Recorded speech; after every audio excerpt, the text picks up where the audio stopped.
Well, well, well. The Dallas Cowboys absolutely dominated and won the 2026 NFL Draft. And in this live stream, I am going to demonstrate to you how the Cowboys did this by doing some things that they did in the past when they won the Super Bowl in the 90s. But we got some other stories too, because the Cowboys continue to sign UDFAs. The Cowboys also continue to sign players. And then there is some George Pickens news. Just when you thought we were out of the woods with that, we are still not quite out of the woods as it applies to one George Pickens. Also, just to show you how the Dallas Cowboys have continued to try to improve this roster, man, I got some Jordan Brooks news that I don't know if y'all have heard yet, but you're gonna hear that today and more. Let's talk Cowboys. We're about to talk facts. Let's go, man. Boy, we had a great draft. Great weekend. Got a little bit of, we're gonna see if this is turning into some drama. But nevertheless, things are looking up for the Dallas Cowboys. Let's go. Let's get it. Welcome, Cowboy fans and Cowboy haters alike. I'm the G, and I'm the host of Let's Talk Cowboys, where we talk facts. And if you like this video, I'm sorry as you come into this live stream, because we are live. As you come into this live stream, please hit that like button, share, subscribe, hit that notification bell so you know the next time we post another video or go live. And if you haven't become a channel member subscriber yet, what are you waiting on? We have a lot of great content coming up this season. Now let's talk facts. Cowboys fans, y'all know how I do it. I have scoured the internet for all of the latest stories on the Dallas Cowboys that are affecting us today. And so for me, this is my own story. I want to just go back and recap. How in the world did we win the 2026 NFL Draft? We absolutely dominated this draft. I want to talk about how we did it. Then, I'm going to give you some Jordan Brooks news. Because inside of how we did it, there is absolutely some Jordan Brooks news, and I'm hoping that this is going to turn out the way we need it to. Then, George Pickens news. I'm not going to get to I'm not going to overreact to this. I'm just going to give you a couple of different scenarios on the George Pickens news. I'm not overly concerned at this point in time. Then, we're going to talk about Demarion Overshown's agent and what that means for him and the Dallas Cowboys. We're going to look at the Cowboys' UDFA list. The Cowboys actually added more UDFAs after we got offline on Saturday, and they got quite a bit. Then, there were 3 new signings for the Dallas Cowboys today. Everybody calm down. I don't think those 3 signings mean anything near what everybody thinks those signings mean. So let's just be very careful. Let's just be very careful on those new signings. Then I want us to look at the Dallas Cowboys updated roster. And that roster is not finished yet, Dallas Cowboy fans. The roster is not finished yet. So I just want us to kind of look at it, gauge it, and see where we are and do we like where that roster is. And then we'll talk a little bit about the expectations for the Dallas Cowboys going forward. But that is going to be the story today, how we did it. The Brooks news, George Pickens news, Overshown's agent, Cowboys, UDFAs, new signings, updated roster, and the expectations. Let's go.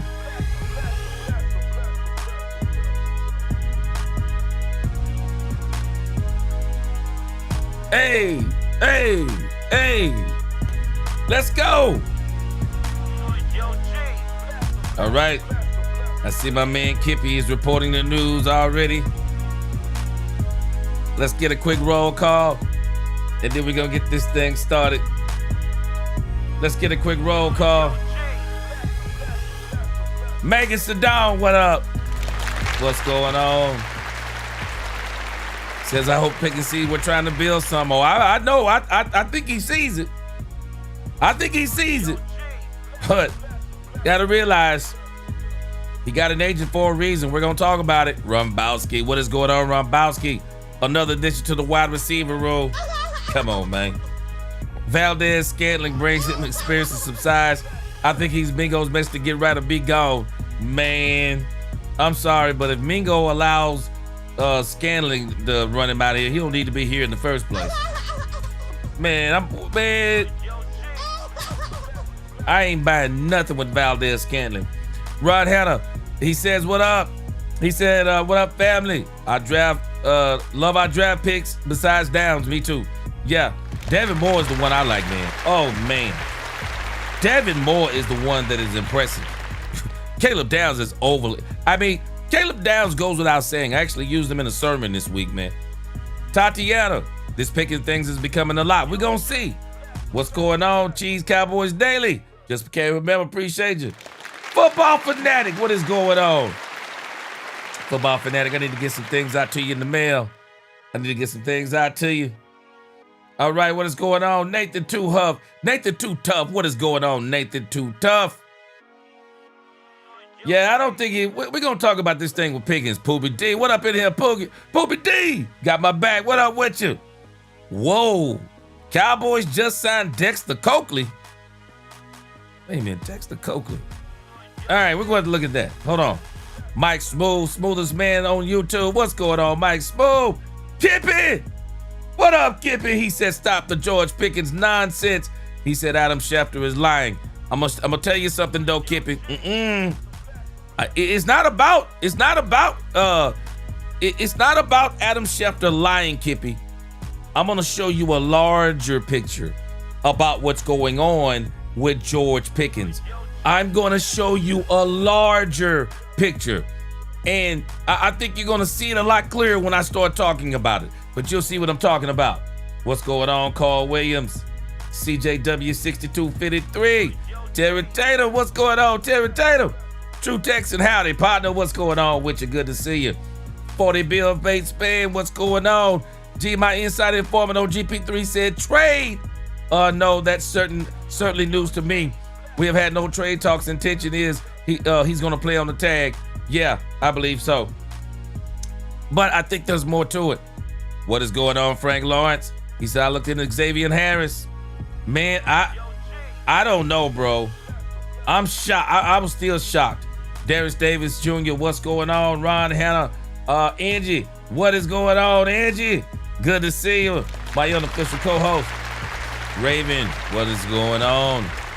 The grade they gave the Cowboys.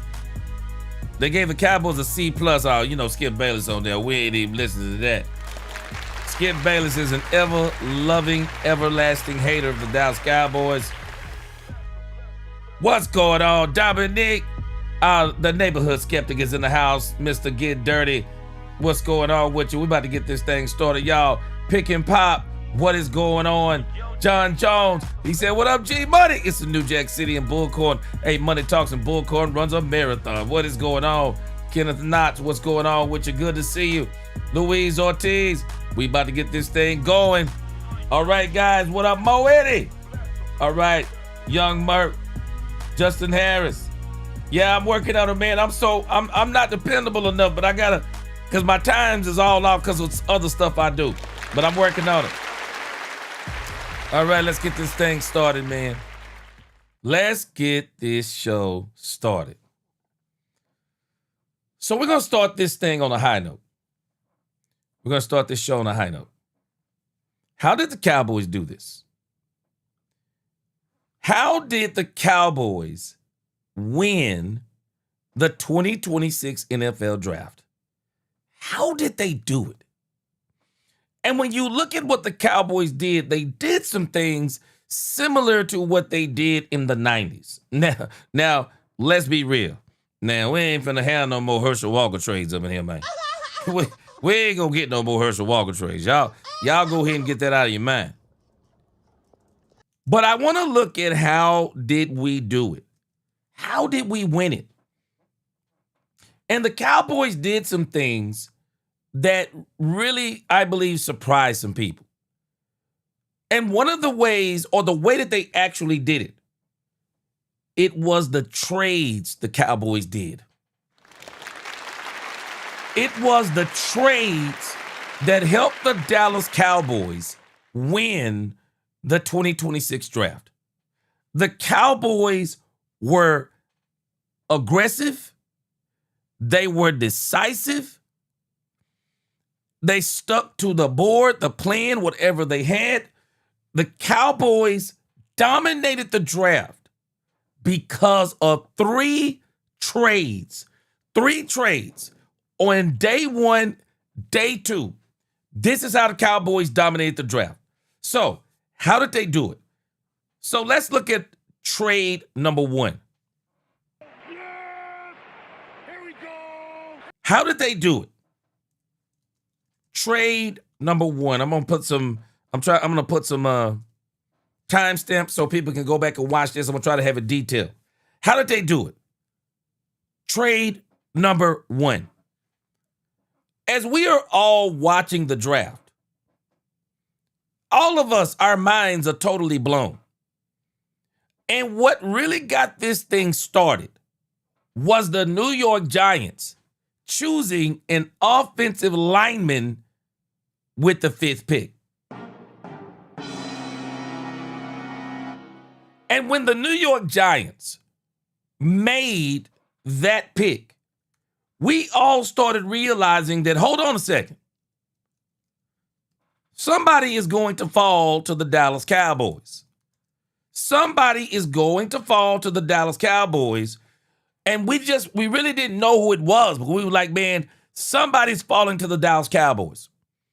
And then what really got us was, it was the Tennessee Titans getting Cornell Tate. Hold on, let me make sure I got this right. The 5th round, it was the Giants getting Orville Reese. And then it was the number 10 pick. And that is the one that got our minds going. They picked an offensive lineman with the number 10 pick. That's the one where we started going, hold on a second. The number 10 pick was Francis Mauigoa. And also we were like, wait a minute. And Ruben Bain has not been picked up. So the Cowboys are either going to get Caleb Downs or Ruben Bain. Well, it goes to show you the Cowboys had Caleb Downs rated higher on their board than they did Ruben Bain. I'm not sure the Cowboys actually had to trade up to get Caleb Downs. I'm not sure they had to do it. I don't think Miami was going to get Caleb Downs. And I think it was verified in the phone call. They were not going to get him, but the Cowboys were concerned that somebody else might be on the phone and jump up in front of them and get Caleb Downs. So what did the Cowboys do? The first aggressive trade. They gave their 12th and they gave 2 5th-round draft picks. Now, for a moment, we were all kind of like, wait a minute, you know. The Cowboys gave up 2 5th-round picks. Everybody was happy. They didn't care. They was like, as long as the Dallas Cowboys get Caleb Downs, nobody cared. And so the Cowboys got aggressive, gave up 2 5th-round picks, and got Caleb Downs. That is the trade. That was the trade that started the Cowboys dominating it. The Cowboys arguably got one of the top 3 players in the draft. I still say, though, pound for pound, Jeremiah Love was the best player in the draft.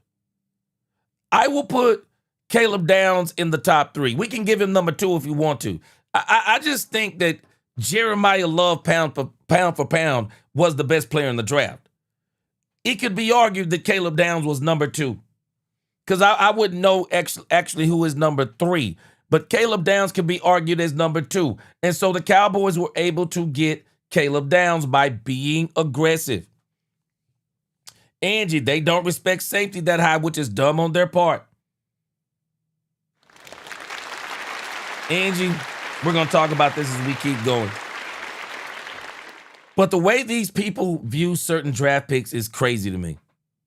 It's crazy to me. I mean, if you're the best player on the board, I mean, if you're a kicker that's kicking the ball 80 yards, let's just say you got a kicker that's kicking 80-yard field goals. Well, he's the best player on the draft. I don't care if someone says, well, you don't draft a kicker that high. I will. If he kicking 80-yard field goals consistently, yeah, you do.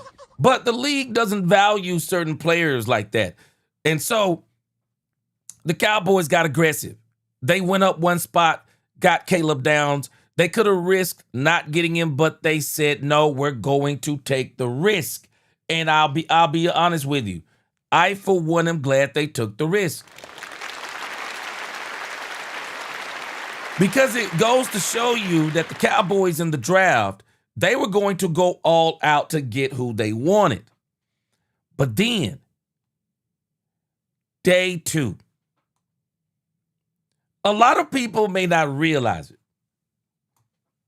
The Caleb Downs thing that's just the cherry on the top. That right there solidified that it didn't seem from that point on, there was nothing the Cowboys could do to pretty much mess up the draft. I mean, once you got Caleb Downs at number 11, I mean, we're all kind of looking at this and we're like, okay, everything else after this is pretty much gravy. But the Cowboys were not done. So how do we do it? It was day 2. It was day 2 and the trades on day 2 that helped the Cowboys solidify winning the draft. It was trade number 2 and it was trade number 3. Yes! Here we go! So the Cowboys were able to do something that I don't think anybody saw coming on day 2. I don't think anybody saw this coming on day 2. The Cowboys did with their number 20 pick. This was the one that solidified it. So the Cowboys, let me see if I can pull this up over here. So the Cowboys on day 2 went and pulled the okie doke on the Pittsburgh Steelers. Let me see here. This doesn't look accurate, what I'm looking at right here. But it was day 2 that the Cowboys really got busy. And for some reason, they don't have it on ESPN right now. It's actually weird to me that actually both of these trades are missing. But one of the things the Cowboys did is that the Cowboys traded with our rival, the Philadelphia Eagles. The Philadelphia Eagles were wanting Mekhi Lemon. The Philadelphia Eagles were wanting Mekhi Lemon. And so what does the Cowboys do? The Cowboys traded, and I'm sorry, this is actually day 1. I'm forgetting it's day 1. I'm thinking about what the Cowboys did on day 1, but it's day 1. This is the trade that solidified it. Let me put this back on the board. This is what solidified it. So the Cowboys on day 1 took its number 20 pick, traded it to the Philadelphia Eagles, who wanted Mekhi Lemon. Obviously got word that the Pittsburgh Steelers wanted Mekhi Lemon. The Dallas Cowboys on day 1 was able to trade with the rival. And where they had gave up 2 fifth-round picks, the Cowboys traded 2 fourth-round picks and their number 20 to the Philadelphia Eagles for the Philadelphia Eagles number 23 pick. And this is what solidified the Cowboys winning the 2026 draft. It solidified it. Because what it did was it set up day 2. Cowboys go backwards. They get Mekhi Lawrence. Philadelphia Eagles, they get who they want. They get Mekhi Lemon. And then that catapults the Cowboys into getting 2 fourth-round picks, which on day 3 really set the Cowboys up for the kill. The Cowboys get Malachi Lawrence. The Cowboys then trade for D. Winters, and that in itself was mind-blowing to most of us. The Cowboys, and it was a long day on day 2. It was an absolute long day, man. It was a long, long day on day 2. But nevertheless, the Cowboys got D. Winters. And so this is what solidifies the Dallas Cowboys dominating the draft on days 1 and 2. And where they finished the job was on day 3. Because that enabled the Cowboys to get 2 fourth-round picks after giving up 2 fifth-round picks. And that allowed the Cowboys to really go in here and get some really good players. And I still say that day 3 is the best day of the draft for me because the Cowboys got that cornerback out of Florida by the name of Devin Moore. And that for me, outside of Caleb Downs, I mean, day 3, Devin Moore was incredible for the Dallas Cowboys in that 4th round. This is where the Cowboys won the draft. This is absolutely where the Dallas Cowboys won the draft. The Cowboys got Drew Shelton. The Cowboys, with that trade from the Philadelphia Eagles, they got Devin Moore. And then they turned around with the other trade. They were able to get LT Overton, a true defensive end. So the Dallas Cowboys won the draft by 3 incredible trades. And nobody saw, even though the D. Winter trade, I like it, nobody saw the Dallas Cowboys trading with the Philadelphia Eagles. Nobody saw it coming. Nobody saw that trade coming with the Philadelphia Eagles. And I am glad the Cowboys were willing to do it. I am glad the Cowboys were willing to do it because you're just kind of like thinking, man, you can't get any better than getting Caleb Downs. Well, the Cowboys said, hold my drink, and they got better. I mean, you got Caleb Downs. The draft can't be anything below a B- once you get Caleb Downs. But the Cowboys continued to work. Cowboys got D. Winters. Cowboys were able to get D. Winters from the San Francisco 49ers. Veteran help in the Dallas Cowboys linebacker room, which I think they desperately needed. And not just veteran help, but a veteran who is actually good. He's not an extremely old player. And so the Cowboys, through being aggressive with their trades, similar to what they did when Jimmy was here,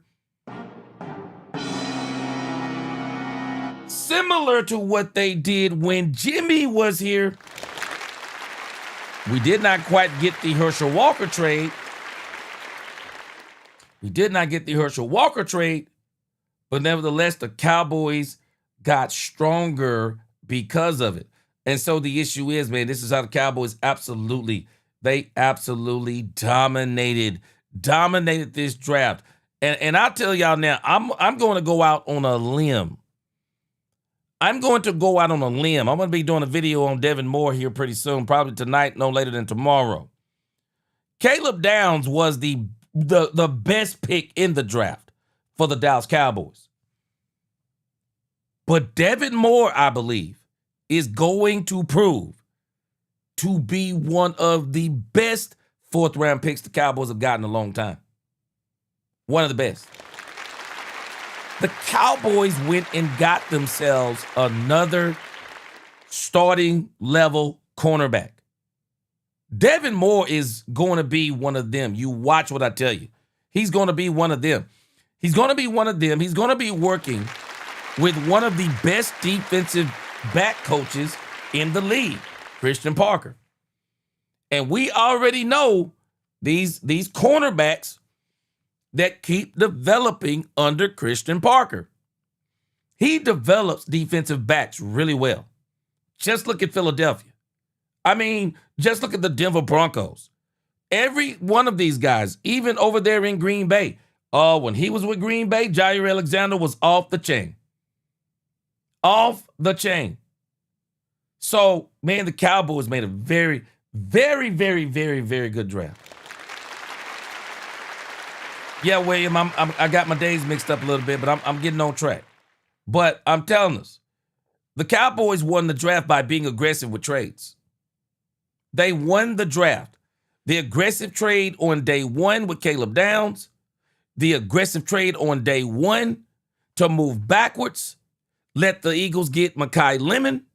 We got 2 fourth-round picks, got D. Winters, traded with the San Francisco 49ers, got D. Winters.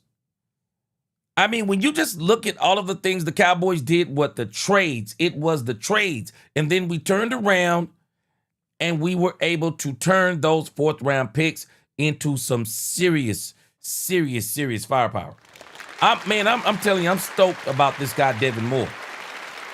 And then we got the guy, and then on our UDFAs, and we're going to talk about them in a minute. But that is how we won the NFL draft. And we're going to talk some more about those players and how we won the NFL draft. Now, let me let you hear before we move to the next subject. Mel Kiper Jr. Mel Kiper Jr. was on ESPN today.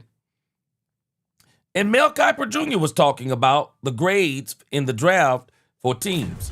Now, Mel Kiper Jr. didn't say that the Dallas Cowboys won the NFL draft because there was actually about 3 other teams that I think had a really good draft.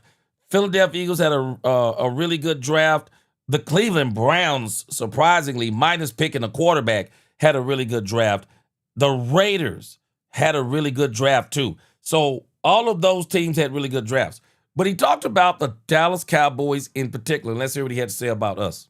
Cooked. Mel, do you agree? What grade do you give the Dallas Cowboys? Big D got an A, and because of the fact they went 5 of 7 picks for defense, you knew they had to. I wanted to see would they, okay? Would they be tempted by some skill players? Well, 5 of 7 on defense, and leading the way is the culture changer, Caleb Downs. And Caleb Downs will bring an attitude and approach and what? Incredibly, probably one of the smartest players ever to play college football on the defensive side of the ball. Saban said it, Patricia said it, everybody said it, okay? Football IQ, unmatched.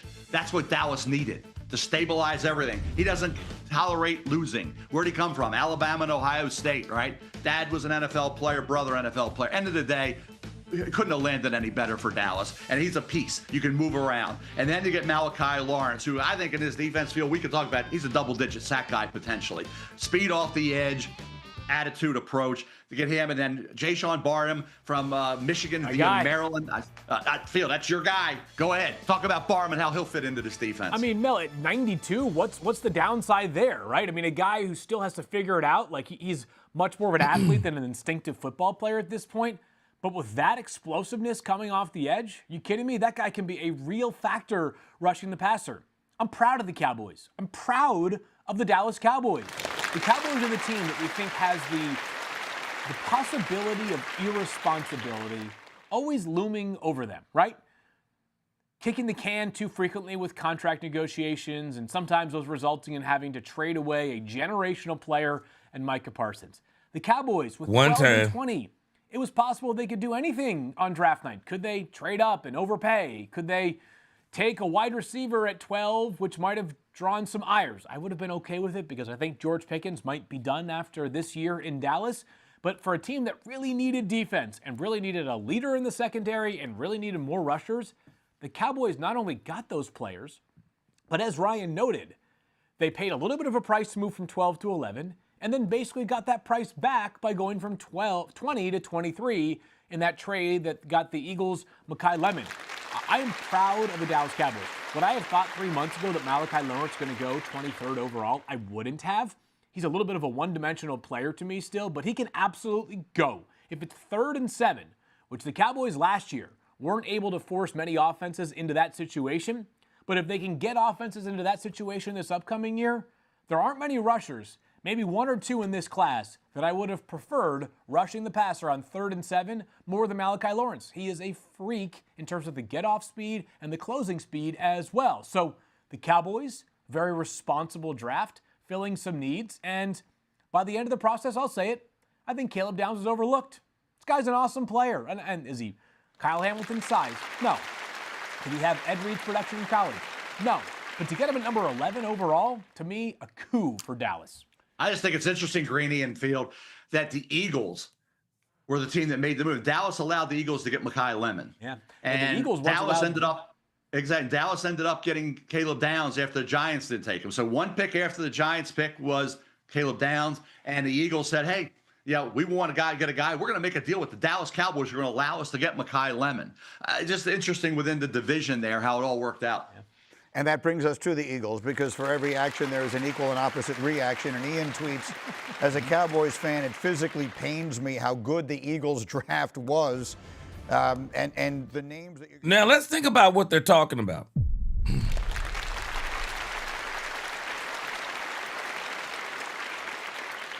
Unless there is some buffoonery that transpires, unless there is some buffoonery, if the Cowboys wanted to trade George Pickens, Mekhi Lemon was on the board.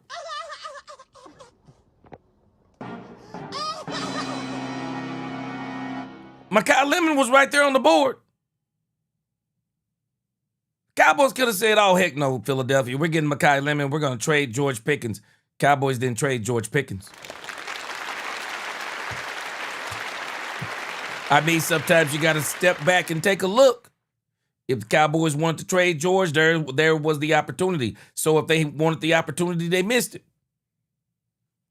They missed it. Let me read a couple super chats here. Star Garden X said, gee, Dallas killed this draft, and now Michael Trigg. Yeah, Angie was the first one that told me about Trigg. Frank Lawrence, he said Dallas signed 10 UDFAs. I think they may have signed a couple of more now. We're going to see the update. Yeah, go get Xavier and Harris. I want to see what's going on. The Harris, it's just crazy to me. Frank Lawrence said, pundits who dislike Cowboys report we killed the draft. They know we killed that draft, man. They know we killed that draft. Byron Joe David, what up? He said everybody helped out everybody out and benefited. That's what it's all about. Yeah, man. Yep. Jerry is kind of, Jerry sometimes is a trendsetter. And people don't even realize it. And I'm sure he's not the first one to do it. But do we realize that Jerry Jones in the last year has made 3 trades with people in the division, or I should say in the conference. He's made 2 trades with people in the conference and 1 trade with somebody in the division. In a year's time, the Cowboys have actually traded. We traded Michael Parsons to the Green Bay Packers. We traded Osa Odigizua to the San Francisco 49ers. Both of them are rivals. We then allowed the Philadelphia Eagles within now. We traded in the division. We swapped picks with the Philadelphia Eagles to allow them to get Mekhi Lemon. That if we wanted to trade George Pickens and get from under him, that was our opportunity, but yet and still, we let Mekhi Lemon, probably the second or third best wide receiver in this class, let him go to the Philadelphia Eagles, and we took 2 fourth-round picks. Man, let me tell you something. This may spark other teams to do things like that more, because Jerry didn't care. Jerry didn't care, man. Jerry said, I don't care where they are.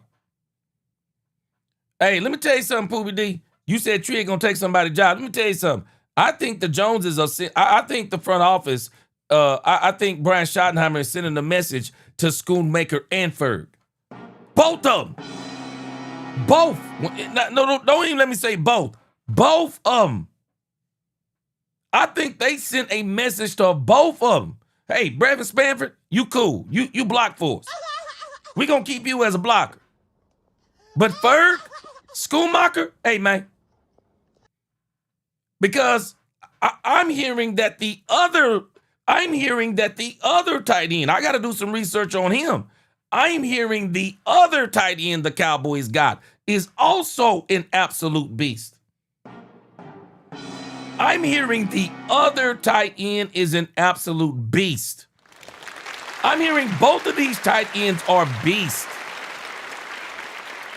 First, Schoonmaker, bruh. Writing on the wall, man. Writing on the wall.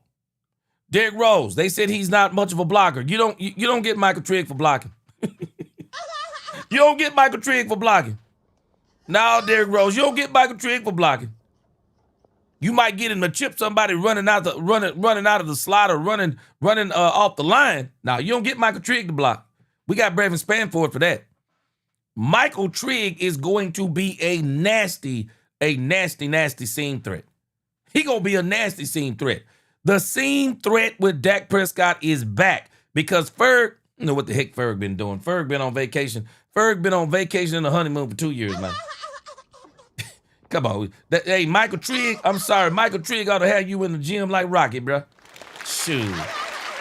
Michael Trigg ought to have you in the gym like Rocky up in this thing, man. Have you in there like Rocky. Edge, appreciate that super chat. She said, are they potentially setting up another CD and a wide receiver by committee? What's your thoughts? I'm just curious. I mean, that's the route they're taking with the edge, right? Okay, so let's look at both of those things, Angie. I don't think they're setting up the wide receiver by committee yet. We just got to wait and see what the heck George Pickens is going to do. Because when we get to the George Pickens thing, I got a couple of theories to elaborate on that. Now, as it applies to the edge position, Angie, I just think they believe, even though Rashawn Gary is a linebacker, I think that's where they're listing him. I think they're saying that Rashawn Gary is going to be the pass rusher. But I'll say this too, Angie. Let's let the Cowboys continue to cook on this. There are some developments that are happening that I believe if the Cowboys see the opportunity, they are going to take it. If I'm not mistaken, I saw flash across the news wire today that Thibodeau is for sure going to be traded, that they're going to go ahead and trade him. There's going to be some things happening post June 1st. Angie, in 1992, the Dallas Cowboys didn't get Charles Haley until I can't remember when they got Charles Haley, but I don't think anybody expected them to get Charles Haley. So I'm going to make sure I go back and see exactly when they got Charles Haley. But I don't think the Cowboys are done. I'm not ready to say the Cowboys are going to do edge by committee yet. Because, Angie, I'm going to tell you something that I believe the Cowboys know, that you know, I know, and we all know. I think they still understand that they still need a dominant pass rusher. Now, they went they went to some links, and we're going to talk about it when we get to the roster and as we start talking about these players. Malachi Lawrence can rush the passer. The other guy that can rush the passer is Jayshawn Barham. But I think the Cowboys know, Angie. I think they know they still need that pass rusher coming off the edge too, because I think, contrary to what people believe, Angie, and I could be totally wrong, I think people are getting too hyped up on the Cowboys 3-4 defense. I think people are getting too hyped up. I just don't envision the Cowboys running a 3-4 defense 80% of the time.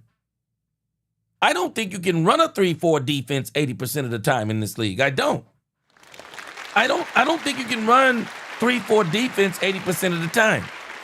I think you could run 3-4 defense maybe, because is that going to be your base defense? Is the 3-4 going to be your base? Okay, so how much are you going to run it? Are you running 3-4, what, 40% of the time? 50, 60, 70? Man, you ain't running 3-4. I'd be shocked. You're not running 3-4 70% of the time in this league. No, you're not. You're not doing it in this league. Now, if you do it in this league, man, you better have some of the fastest hybrid linebackers in the game. I don't think they're going to do it. I think they're going to have to run some 4-3. And when you get in that 4-3, who's going to be the edge rusher in the 4-3? Who is it going to be? You run some 5-2. Who is it going to be? So I think the Cowboys know too, Angie. I think they know they probably still need one more player on that edge. I think they know they need that one player. The issue is that player hasn't surfaced yet. And so I think the Cowboys are going to continue to look for that edge. I thought I'd put, I might have forgot to do it. I was actually, I had in my notes today, I had put down the remaining free agents that are out there. I'm going to see if I can go back out there and find that. But again, Angie, I think the Cowboys know. We probably need to get one, if we can, and I think they're going to be on the lookout, can we get one more dominant? I think they're going to be looking for two more dominant positions. Two more dominant players in these positions. I think they're still looking at linebacker, and I think they are still looking at edge. Wide receiver, I'm not there yet. We got to see how this George Pickens saga unfolds.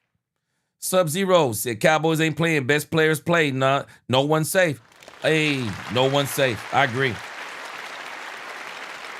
All right, Angie, so to prove my point that the Cowboys are going to continue to look and be aggressive. Y'all, hey, don't look at the draft. I told y'all this the other day when we were doing our draft coverage. The Cowboys still the Cowboys still have opportunities to improve the team. The Cowboys now have two more opportunities to improve the team. So they've already taken one of the opportunities, the UDFAs.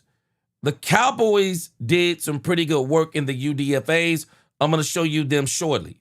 But they also have another opportunity to improve the team. Y'all get ready for the post-June 1st cuts. There are going to be some post-June 1st cuts that nobody is expecting. There are going to be, I'm trying to do two things at once. There are going to be some post-June 1st cuts that nobody expects. We already know A.J. Brown going to be one of them, and everybody's expecting that. But there will be others, depending upon how some of these rookies start looking in some of the things that people are doing, as they start talking in behind closed doors and looking at some of the rookies, you're going to notice that there are going to be some post-June 1st cuts that nobody realizes. And then there's going to be another opportunity, Angie, after the preseason. Yeah. After the preseason. There will be players available after the preseason. And y'all know already the Cowboys are going to do their usual. They're going to go to the UFL and they'll probably get one of the best players, if not the best players in the UFL. And then I saw somebody said the other day, the Canadian Football League. I'm struggling. I'm struggling with the Canadian Football League. I'm struggling with that. So the Cowboys will still have 4 opportunities, Angie. And that brings me to our next segment. Jordan Brooks. Yes! Here we go! The Dallas Cowboys are still hunting Jordan Brooks. Are y'all aware the Cowboys are still hunting Jordan Brooks? The Cowboys are hunting Jordan Brooks. They're hunting Jordan Brooks.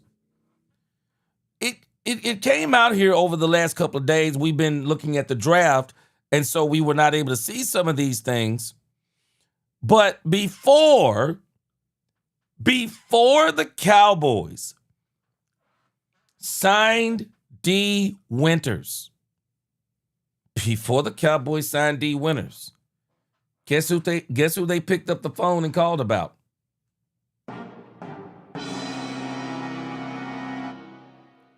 Cowboys were hunting for Jordan Brooks.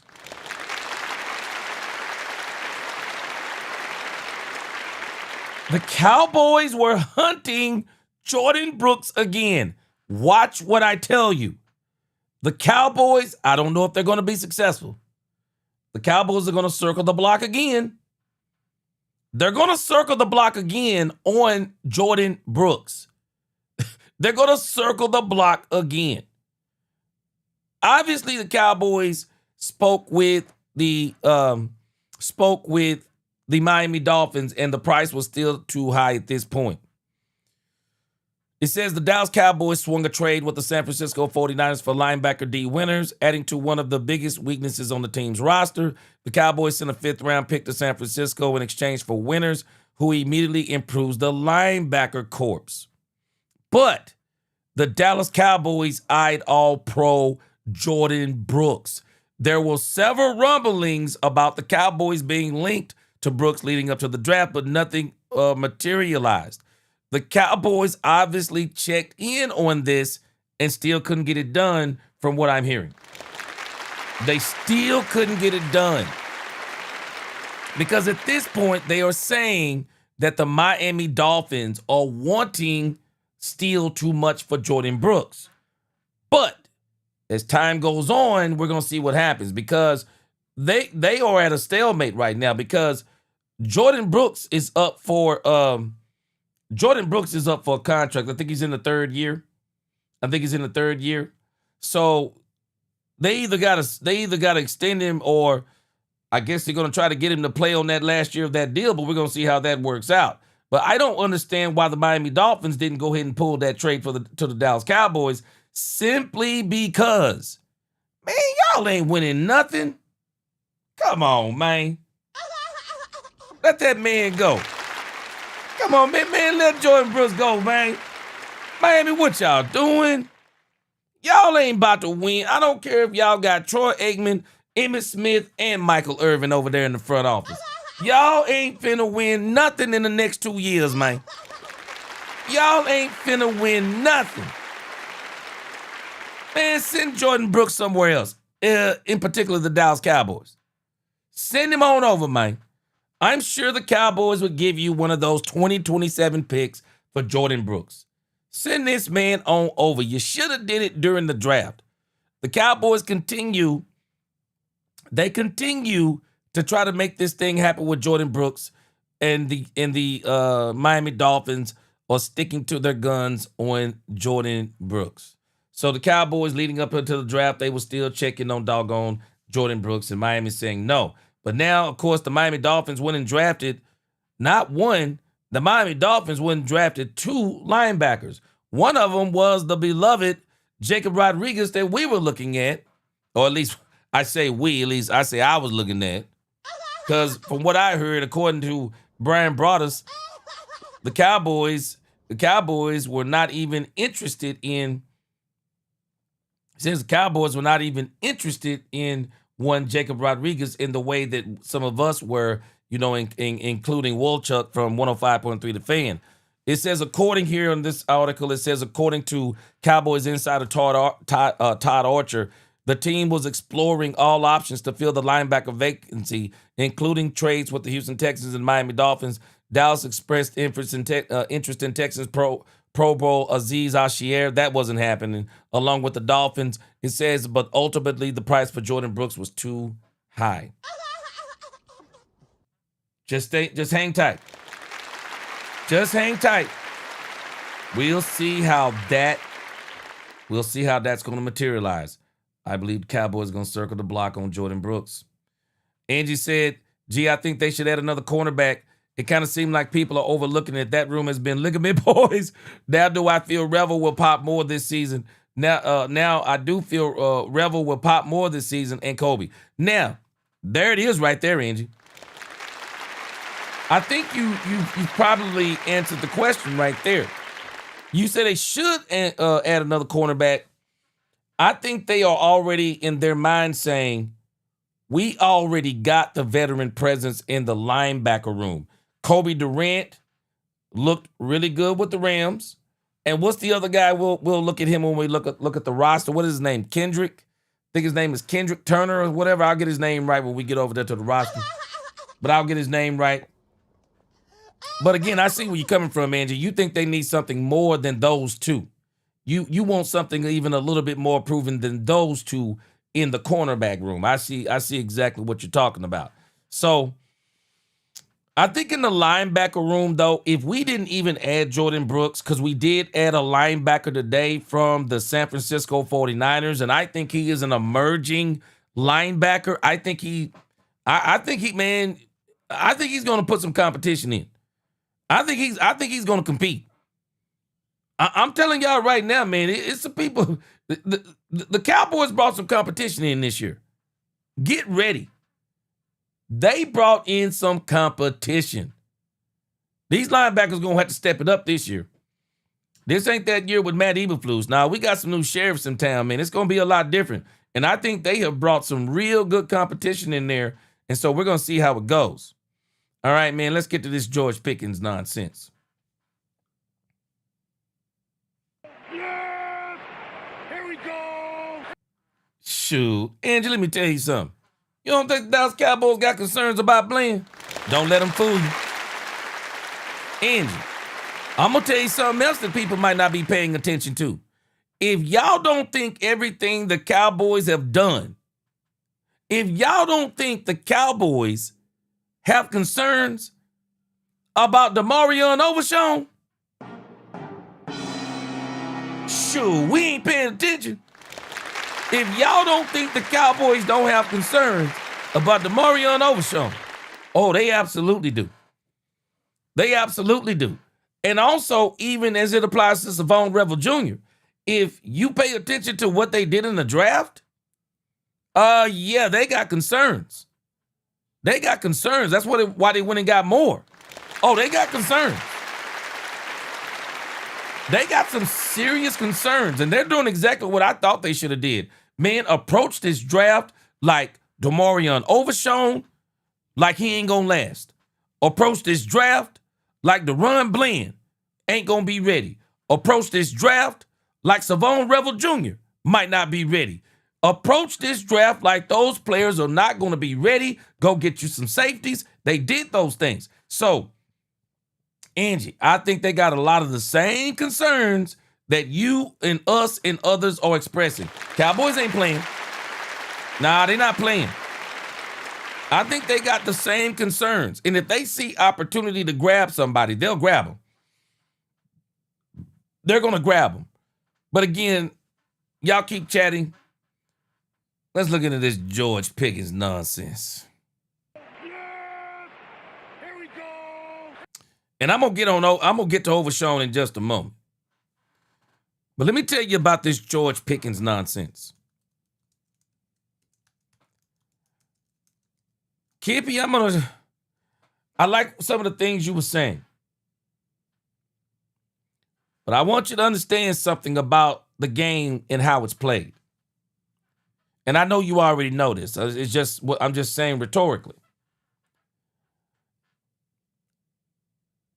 This Diana Rossini thing. If y'all don't realize some of the things that came out of that Rossini thing, of how agents, the media, teams, they use the media. They use the media to do things. The stories actually don't have to be true. Y'all do know this, right? The media plays a dirty game, y'all. The media plays a dirty game. I'm going to come right to what you just said there, Angie. The media plays a dirty game. They don't have to tell the truth. Sometimes they help these teams, coaches. They help networks. I mean, these media people, they will do things to help out their agents. They'll do things to help out other agents, teams, coaches, you name it. And when you think about this reporting that transpired today on Pat McAfee, that Kippy was disputing in the comments, I want you to understand something. There is an effect that this has on people. When you start putting stuff out there in the court of public opinion, and people do this a lot on purpose, people put things out in the court of public opinion because, one, they want the public to hear it. But they also put things out there in the court of the public opinion because the court of the public opinion is also teams, coaches, GMs, owners, all of these things. And so when they were talking about this stuff with George Pickens today, I just want you to connect the two dots. Just check this out. We have to correct some news in the NFL. Joining us now, ladies and gentlemen, senior NFL insider for ESPN, Adam Schefter. Schefter, Pickens didn't sign the franchise? What happened? We all heard that he signed a franchise tag their day of draft. We reported, I think everybody kind of reported it. What happened? This turns out it was a pump fake. It was in invisible ink, maybe? How's this kind of come together here? We reported he is signing, not that he had signed, and the plan is him to sign. I'm just telling you, so I checked in this morning, and he has not yet signed it, as Todd Archer pointed out. Not signed. I checked in and was told, and I can read you the text. Basically, it says it was draft weekend. Signing the tag immediately wasn't first thing on his mind. I love this guy.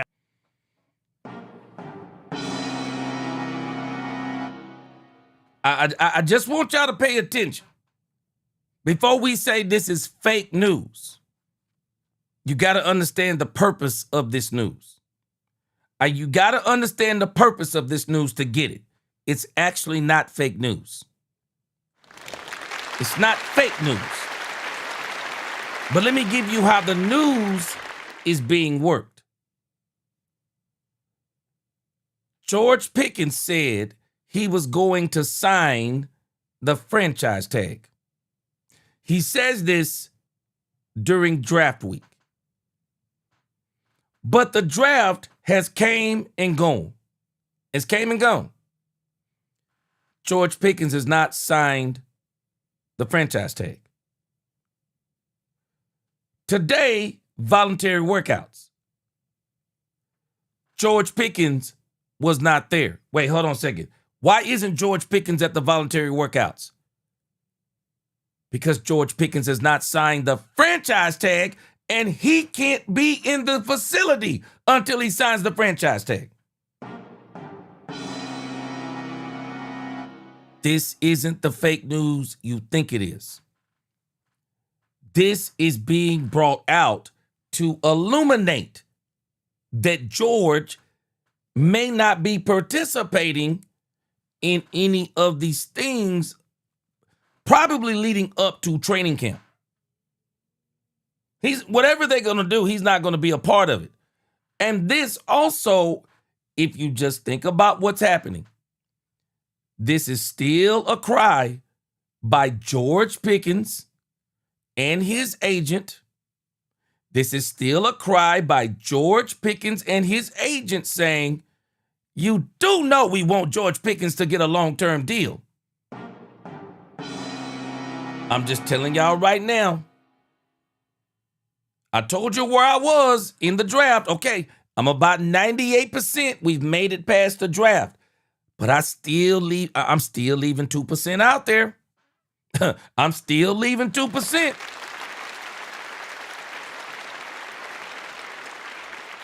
If George don't sign, then all these things, whatever they do, George don't come into the facility.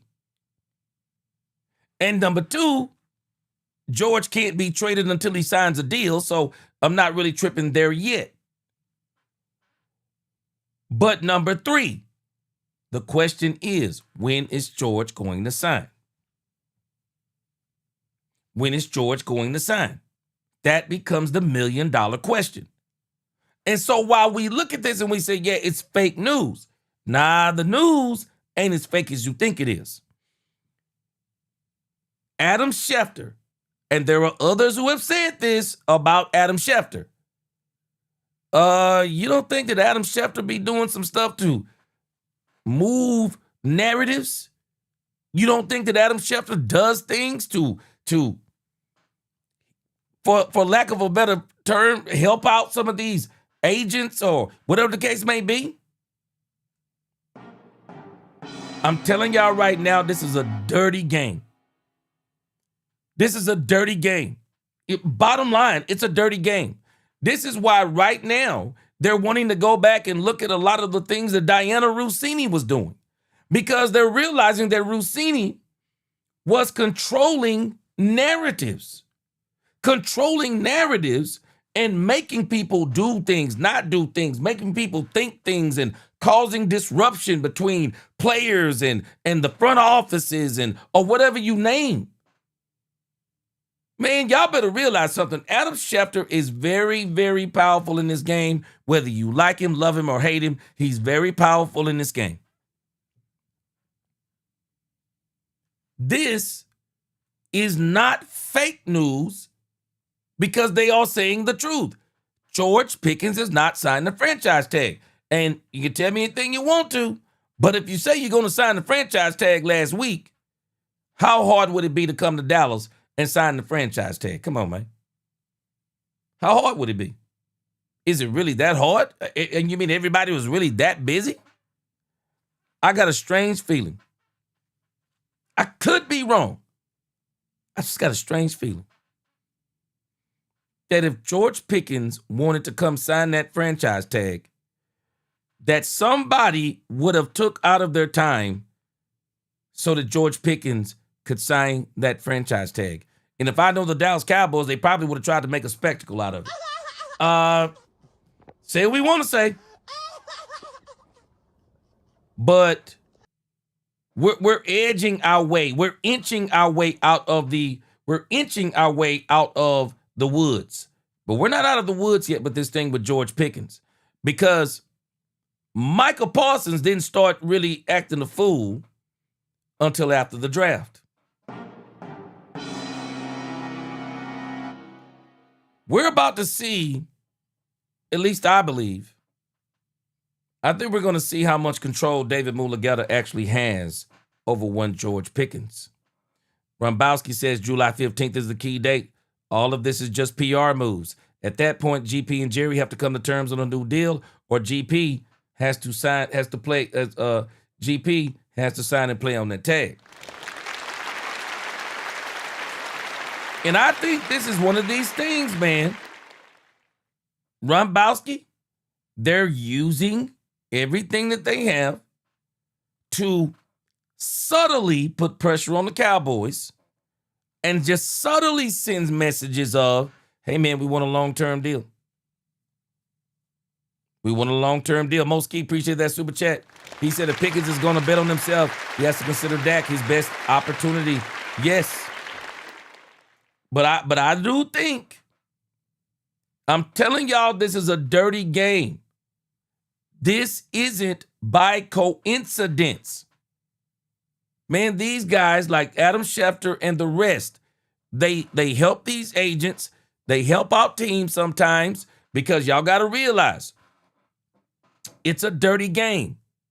They all have informants. They have informants, whether it be agents. They have informants, whether it's people in the front offices of teams. They have informants all over the place. And it has been revealed that they do things sometimes so that they can keep those informant relationships. They do things. They do things. And so this isn't a surprise.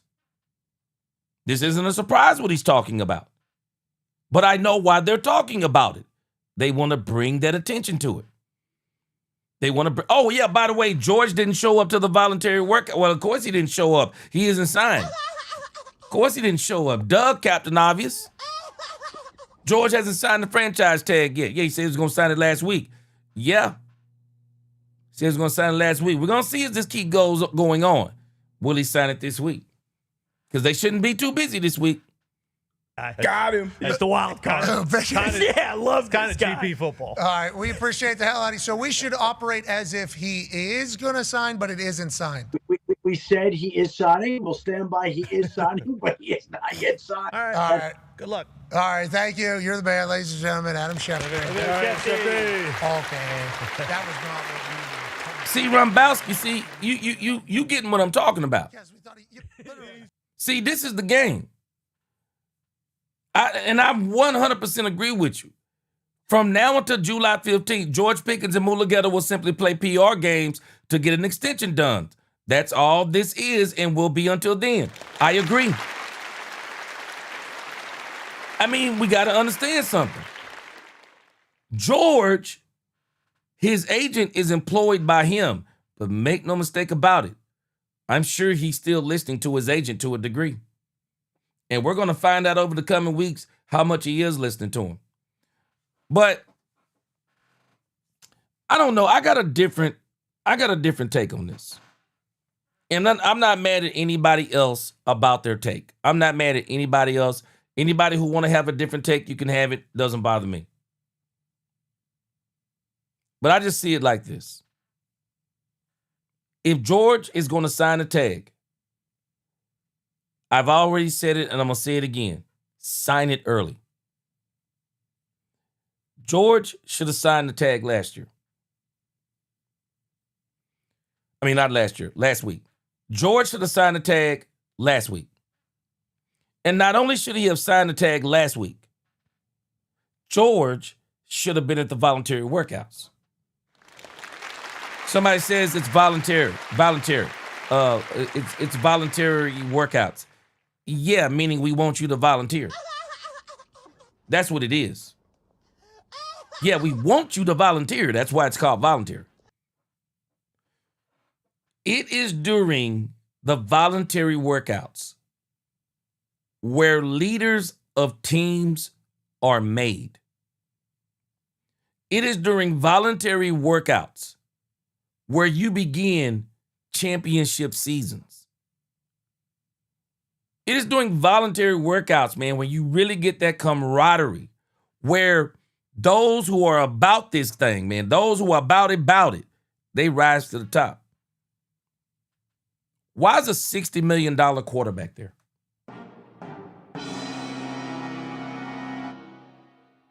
You got a $60 million quarterback volunteering. $60 million quarterback.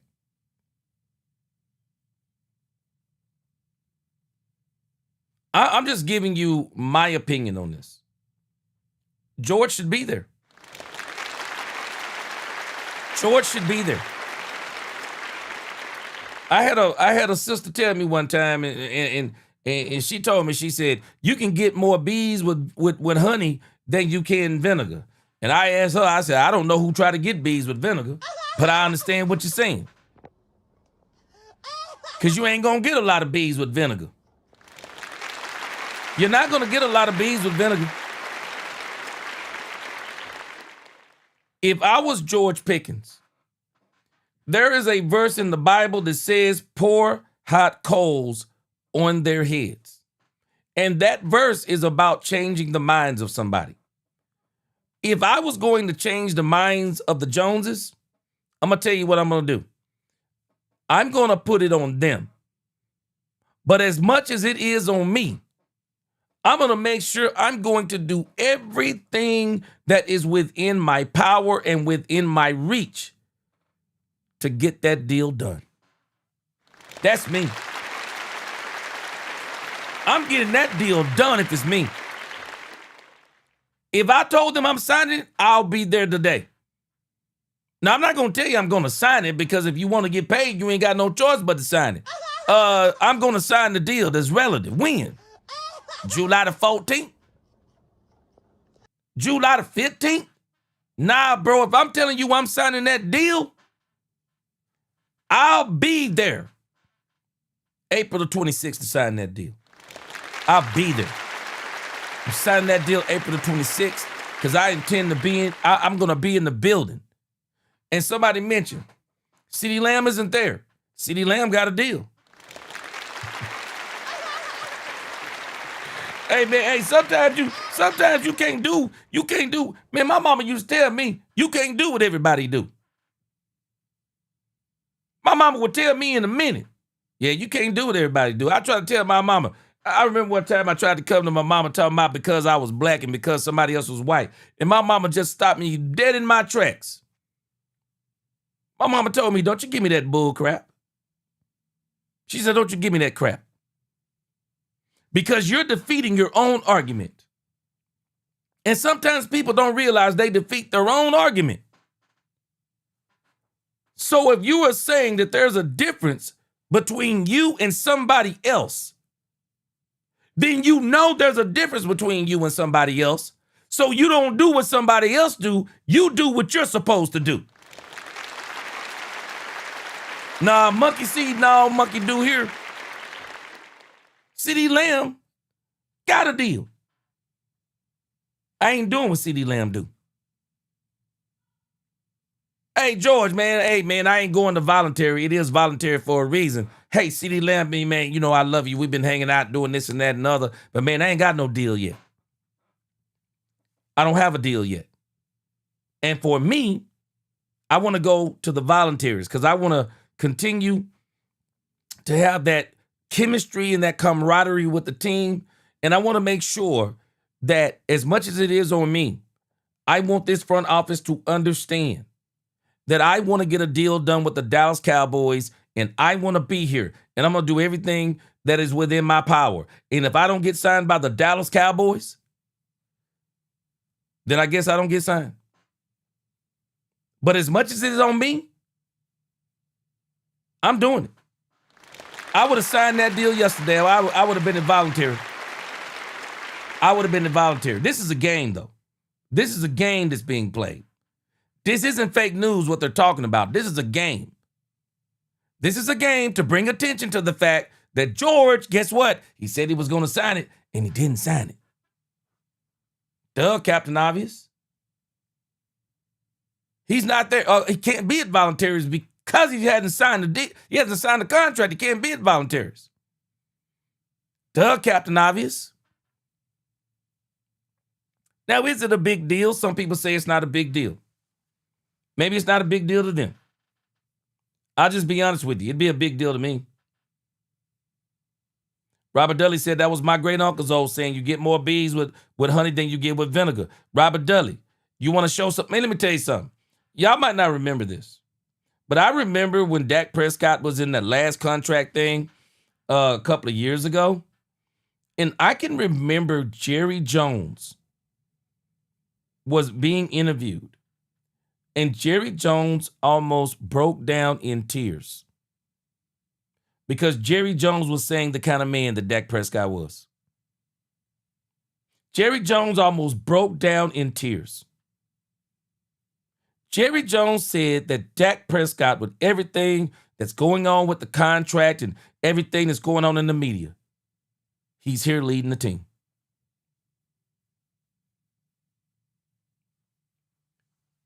It don't matter, man. If you're going to get it or you're not.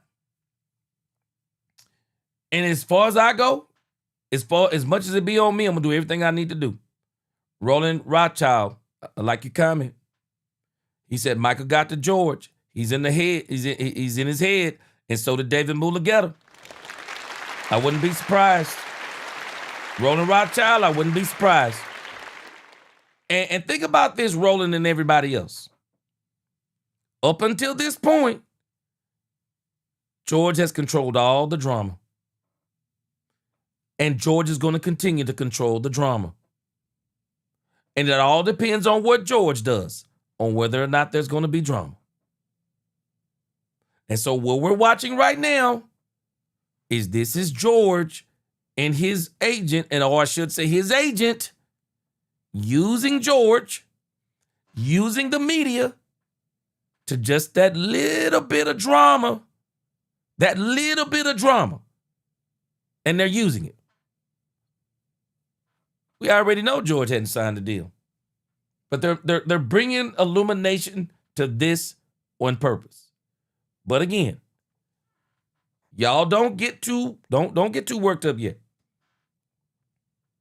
We're about to see how much George is controlling this. Is George controlling this or Mulugeta? Who's controlling it? Because George can't continue to control it. He can't continue to control it. And so for me, if I was George, I would be there. I really would. Actually, which one? These journalists. No, whoa, insiders, journalists. I love Chef. Me too. Someone in the organization like, hey, George told us he's gonna sign. Okay. I mean, this was a big deal at the draft. This was a big deal when we heard this happen. Like, people were scrambling behind the stage. Yeah, he almost he almost fell down. He almost walked into the wall. Got his full shoes super wet. He did. He got soaked by water. I had to move it, remember? Yeah. Hey, move this way. You're standing in just a He could have been standing in a fire. He would have had no idea. What up, Chanel? It's the business. Okay, What up, so Brandy? On the record now, George has not signed his franchise tag, but certainly thinking about it. Man, I just them going to him like, hey, we need you to sign this. Like, it's draft weekend, bro. Get the fuck out of here. I'm not doing. I got a lot of shit I gotta get. I love George Pickens. Packers need to do whatever they need to do to trade for this guy. You want George? You just signed Reed. I You just signed Wicks. I know. I just fucking bring him home. Let's go. I need this guy. And yeah, there's gonna be some bumps and bruises along the way. Okay, but you just gotta live with that. I would like him to be on the Indianapolis Colts. Exactly. All right, let me read some super chats here. Yeah, y'all just pay attention. This is all a game. That's all this is. And Ange, I'm gonna come back. I'm gonna go and we're gonna get to Overshown here in just a second. I'm gonna see if I can check out what you're talking about with Overshown. Mo3, he said if Pickens is gonna bet on himself, he has to. I'm sorry, I read that, but it's still a good comment. Frank Lawrence said Vrabel was quid pro quo with benefits. Rossini, you know there's money. There's a money trail. That's influence peddling. You think Sheller not in the club? Influence is for sale. Frank Lawrence. They're all in it. They all play the game. They all move stories. They're all helping. They're all a part of this. Dominique, the neighborhood skeptic, he said, gee, you really falling for this? Jerry has never shown Dak the respect. He's selling wolf tickets with that mess. No, I'm not saying that it wasn't tough. But man, one thing we know about Jerry, Dominique, Jerry is from the old school. He believes in a handshake. And Jerry, the one thing that Dak didn't do, unlike a lot of these other guys, and this isn't about Jerry, Dominique, and we make this too much about Jerry. Y'all got to realize what I'm telling you. This isn't about Jerry. It's about Dak Prescott. And that's what George has to realize. This isn't about Jerry. This is about George Pickens. This is why people got to understand what that means to pour hot coals on somebody's head. When they're doing bad things to you, you pour hot coals on their head. You do that so that you put heat on them you put the heat on them to change because you're showing them who you really are. And so for George Pickens, this isn't about Jerry Jones because with Dak Prescott, Dominique, it was never about Jerry Jones in the eyes of Dak Prescott. That Dak Prescott showed Jerry Jones. Dak Prescott showed his teammates. Dak Prescott showed this league. Dak Prescott showed the fan base at large. Dak Prescott showed everybody that it is about me. Betting on yourself isn't about betting on what anybody else is going to do. Betting on yourself is betting on what you're going to do. And betting on yourself means that I'm going to be who I am. And if nobody likes it, somebody will. You bet on yourself. You bet all the way on yourself. Don't go halfway. Don't go halfway with ignorance. Now, every man can do it how you want to. I'm not mad about anybody's opinion on this. But I'm telling you, man, if you're going to bet on yourself, bet on yourself. You go all the way. Because the moment you start doing things that are counterproductive, even if you think they're productive for you, they begin to divide people. And so you want to make it your goal that no matter what is going on around you, control the number one thing you can control. Control yourself. Control yourself. Because when you control yourself, and you stay true to yourself, you stay consistent to yourself, and you have the ability that God gave you that no man can take away, man, let me tell you something. He gonna do something or he gonna do something. He gonna do something or he gonna do something. And because Dak Prescott was who he is, Jerry had to do something. And he was either gonna trade him or he was gonna sign him. And he signed him. That's how you do it. That's how you do it. Don't play games with people. Don't play games with people. This ain't about proving somebody wrong. It's about proving the people who know who you are right. Don't tell me you got faith. Don't tell me you got faith and then you don't show you got faith. Yeah, I got faith, I'm going to get paid. So yeah, I'm going to hold out. No. If you got faith, don't hold out. No, I got faith. Oh, I got faith in God. I got faith in my ability. I'm going to do the right thing. And if people don't do the right thing around me, they're not going to do the right thing. But I'm going to do the right thing. And one way or another, what God has for me, God has for me, and I'm going to get it. Don't tell me you got faith and then you start trying to make things happen yourself. I ain't doing it. I ain't doing it. If it's me, I'm going to do everything that is within my character. Don't do everything that's within your power, because you destroy things when you do everything within your power. You do everything that is right. If I'm George Pickens, signed that deal yesterday. I'm at the voluntaries. I'm smiling. I'm smiling. I'm working out. Man, I'm doing everything because at the end of the day, my God got me. I'm good to go. Shoot, I get tired of people talking about they got faith, and then when it come time to show that they got faith, all of a sudden they're a no-show. All of a sudden then they're a no-show. Shoot, don't tell me you got faith. Show me you got faith. I would have been there. I would have been there. I'm trying to win a Super Bowl. I would have been there. I don't care nothing about what Michael Parsons did.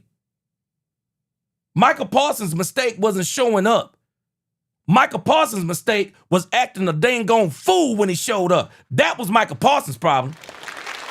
Michael Parsons' problem was acting a fool when he showed up. If you're going to show up, don't show out. If you're going to show up, you show up and be a man. Don't show up and be a kid in a man's body. Don't show up and start sulking and pouting. Don't show up and start crying. That's your problem. That's stupid. Michael Parsons' mistake was not showing up. His problem is he showed up and he showed out and acted like a grown, immature kid. That was Michael Parsons' problem. I'm getting paid. Michael Parsons knew all along he was going to get paid. He knew all along. I'm telling you, as that old song go, I'm going to do me. And one thing I do not let people do is I'm not going to let people change me. I'm not going to let people change me. I'm not going to let people's opinions change me. I'm not going to let people's money change me. I'm not going to let the promises of people change me. Ain't no doggone way. I'm either going to be here or I'm not going to be here. I told you I'm going to sign it, and I don't mean July the 14th. I'm going to be there on Sunday. I'm going to be at Volunteers on Monday. Why? Because I want peace on this team. I want a championship too. I want a championship too. I just wonder who'd be the advisors around these people, man. Who'll be the advisors around these people? And if you got somebody who's your advisor, who his only goal is to get you the most money that you can make, I got news for you. He ain't got your best interest in mind. I done told y'all before about David Mulugeta. I ain't hating on David Mulugeta. That's his job, to get his client the most money that he can. But David Mulugeta ain't got his favorite team is Benjamin Franklin. That's David Mulugeta's favorite team. David Mulugeta's favorite team is Benjamin Franklin. It's not the Dallas Cowboys. It's pure madness. This is all a game. And Mulugeta, just when we thought wasn't going to play the game, now we playing the game. Now we playing the game. But we're going to see how it goes. Will George sign this week? I'm hoping he signs this week. If George going to sign the dang deal, man, sign the deal. Sign the deal, man. Get your butt in the building, bro. Get your butt in the building. This is where you build, man. This is where you build teams. This is where you build championships. This is why Lamar Jackson, who never comes to voluntaries, he came to voluntaries. Shoot, don't tell me you won a championship. Show me. Don't tell me. Show me. Rombowski said GP and Michael are apples to oranges and how they're dealing with this. This is simply business, nothing personal. Worst thing Cowboys fan can do is make it personal towards George. And again, George got to make his own decisions. George got to do what's best for him. But at the end of the day, you're going to either make this all about business or you're going to really make it personal. And for me, if it's personal, I want to win. I want to win. And I just don't think, man, I'm just telling you, I just think the Joneses are at a point. I don't think they're going to allow them to push him to give him a contract. I just don't think they're going to do it. I'm telling you, I don't think Jerry Jones is going to allow David Mulugheta to push him to a contract. I don't think he's going to do it. I do not think he's going to let them do it. I just think this is the mindset they're in this year. I think they're in a mindset of saying, we're not letting anybody hold us hostage any longer. We're going to see how long that works out for them, but I don't think they're letting anybody hold them hostage. Anybody. I don't think they'll let anybody hold them hostage. Even George Pickens. But for me, and this is why I'm saying what I'm saying, while he could win as in getting more money, but he's not helping himself. George, this is not just about the money. I don't know. Maybe it is just the money with him. But with Dak Prescott, he showed over and over and over, it wasn't just the money. Dak also understands the importance of the team. And again, I don't know. I don't know where George is on this. But I'm just not going to let them hold. I mean, the Cowboys, they're not going to allow George Pickens to hold them hostage. But I got news for us. The Cowboys actually are holding George Pickens hostage because this is what you call the collective bargaining agreement. This is what they signed up for. This is what they signed up for. Teams own your rights. They have the right to 2 franchise tags. So how do you navigate it? And if you're going to navigate it a certain way, you got to really do some dirty tactics. Now, the issue is we got to realize something. Michael Parsons was in a different situation to where Michael Parsons could do some stuff and people would say, we don't care. We want him. We don't care what Michael doing. We don't care what Michael doing on the sideline. We want Michael Parsons. Well, George isn't quite in that situation. George Pickens isn't quite in that situation to where he can do certain things and have the same type of leverage. The same type of leverage that Michael Parsons had. I mean, Michael Parsons was looked at as the best in his position. We still got people who got questions out there about George. I've been one of the main advocates for George Pickens, and you got people out there still hating on him. But again, I just say, man, at the end of the day, man, you either gonna be there or you not. And for me, I would be there. I just would. I would be there. I'm just, I don't know. I'm just built different on this. I would be there. If I say, and again, if I'm going to hold out, don't get me wrong. If I'm going to hold out, then I'm going to stay true to my word. I won't see you to July the 15th. And I'm not going to criticize George Pickens for whatever decision he makes. It's not my decision, it's his. It's not my decision, it's his. If George wants to hold out to July 15th, well, I hope it works out for him in the Cowboys. If it does, and we'll see what happens after that. That's all we can do. We just see what happens. I'm just saying, if it was me, if I say I'm going to sign the tag, I'm going to sign it. Because the impression was given last week that George was going to sign that tag within the next few days, and we still haven't got past the next few days. George may very well sign that thing tomorrow, and then it's all over with. But this is all just a bunch of nonsense. And it's not just nonsense on the and I don't know if it's necessarily nonsense on the Cowboys part, because Cowboys have already said George is playing on the franchise tag. He's going to play on that non-exclusive tag. They've already said that's what he's doing. He's playing on the non-exclusive tag. So I don't know if the Cowboys are actually playing games or if they've already said that. So if that's what the Cowboys have said, then George has got to decide if he's going to play on that non-exclusive tag. So if he has until July the 15th to sign it, well, I guess we're going to be waiting until July the 15th. Bottom line. Bottom line. But I'll say this, Cowboy fans, don't get worked up at this point in time. This is just part of the game. This is all we're watching. It's just part of the game. I still say I'm not going to be surprised if George Pickens signs an extension with the Dallas Cowboys. I'm not going to be surprised. I'm going to keep that 98% because I don't think the Micah Parsons thing was supposed to go off the rails, and it did. So we'll see how far this goes. We'll see how far this goes. But until July the 15th, I ain't worried. And even after July the 15th, guess what? I ain't worried. Because either way, he got to play. He got to play.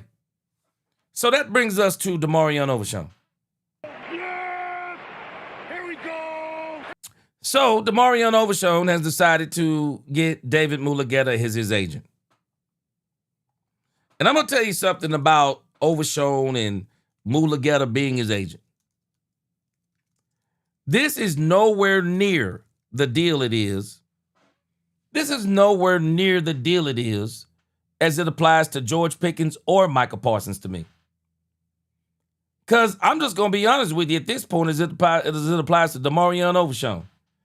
Bro, I don't care if you were to dig Johnny Cochran up out of the ground and Johnny Cochran was your agent and your lawyer.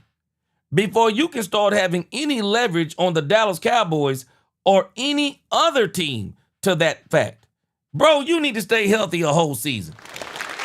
Give me a whole season, DeMarion Overshown. Give me a whole season. Maybe this is a sign that Overshown is saying I'm back and I'm going to be healthy the whole season. And I'm going to ball out so hard, I'm going to be candidate for Defensive Player of the Year, which I do think he has that potential. He's going to be a candidate for Defensive Player of the Year so that his contract year, he going to get paid. Well, okay, show me then. Because at this point, man, I don't give a doggone who your agent is. David Mulugeta ain't doing you no good if you can't stay healthy the whole season. DeMarion Overshown getting David Mulugeta is a nothing burger. It is an absolute nothing burger.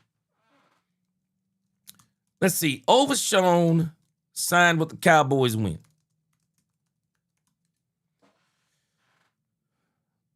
Let's see. When was Overshown drafted? I think it's been, 3 years? This is going to be the 4th year. So Overshown drafted in, so his draft year was 2023. He was drafted in round 3. He was pick number 90.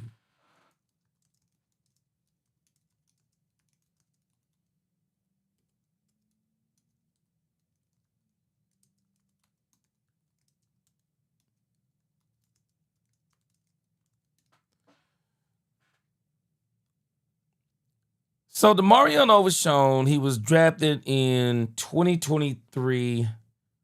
So that would be 3 seasons. And so I want to make sure I get this right. So when you think about all of that in the grand scheme of things, let's think about this with DeMarion Overshown. This is why I say this stuff with DeMarion Overshown. It ain't even a big deal. It's not even a big deal. So DeMarion Overshown has been in the league since 2023. DeMarion Overshown has had an opportunity to play 51 games. Anybody want to take a wild guess of how many games that DeMarion Overshown has played? Anybody want to take a wild guess of how many games DeMarion Overshown in 3 seasons of a possible 51 games? How many games do you think Overshown has played?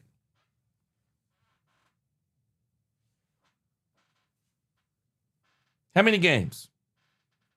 How many games is Overshown played in? I mean, absolute nothing burger when it comes to Demarion Overshown. Like I said, I don't care if he dig up Johnny Cochran. Bro, you can get who you want to at this point. You have no leverage. You have none. I don't care who you get. You have none. Of 51 games, y'all, Demarion Overshown has played in a whopping 19 games, if this is correct.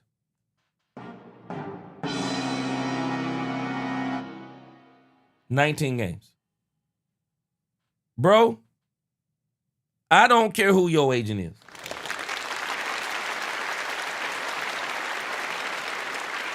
I was like, when people even started talking about this thing with Demarion Overshown, I was like, bro, this is a nothing burger.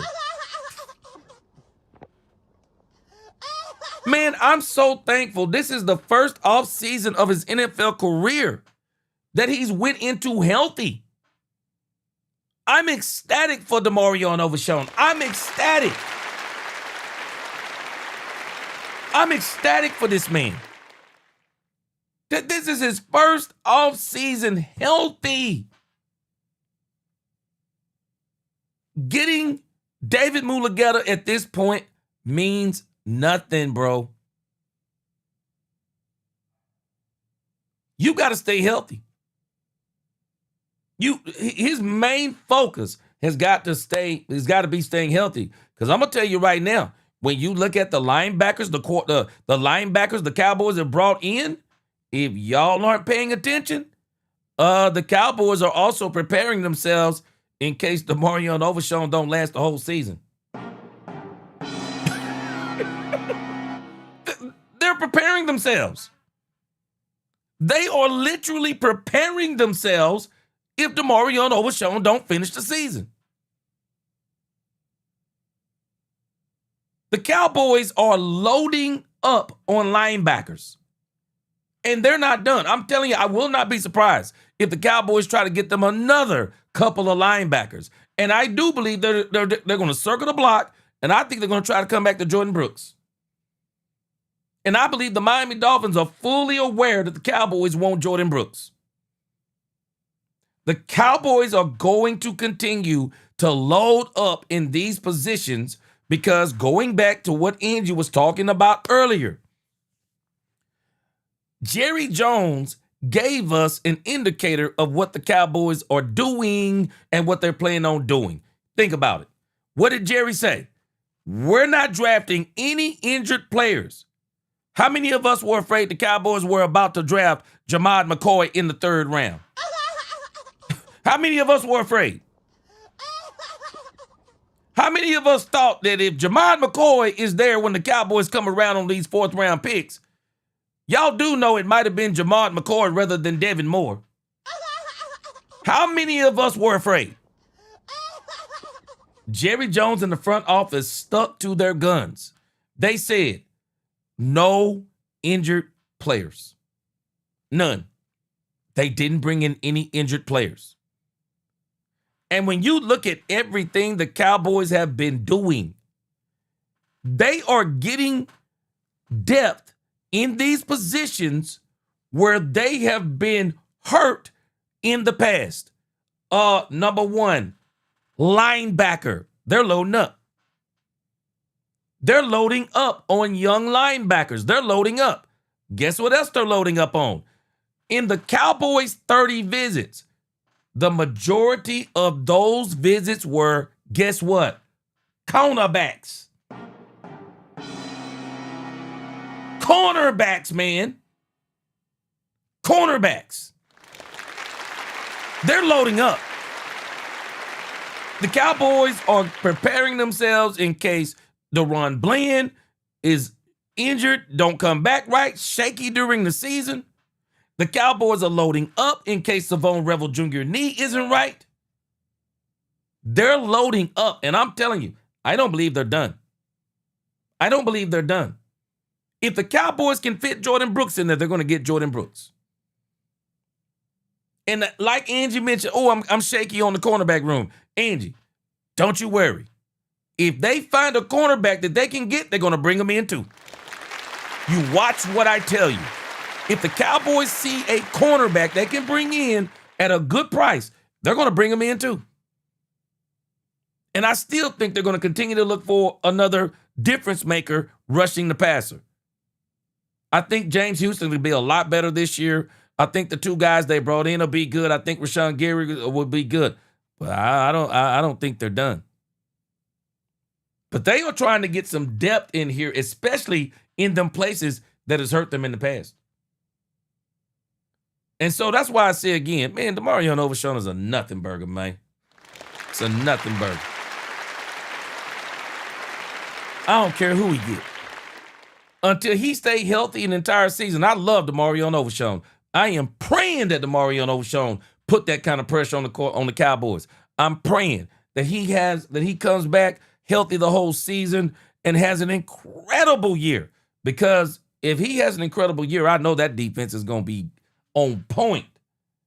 And I think if Demarion Overshown can stay healthy, get this system down, I think Demarion Overshown is going to have an opportunity to be Defensive Player of the Year. I think he'll be in the running. But right now, bro, you got to stay healthy. You ain't got no leverage. There's no leverage. Wait from the hood, what's going on? George needs to factor in that Texas has no state income tax. His agent concerned about his own pockets. Exactly.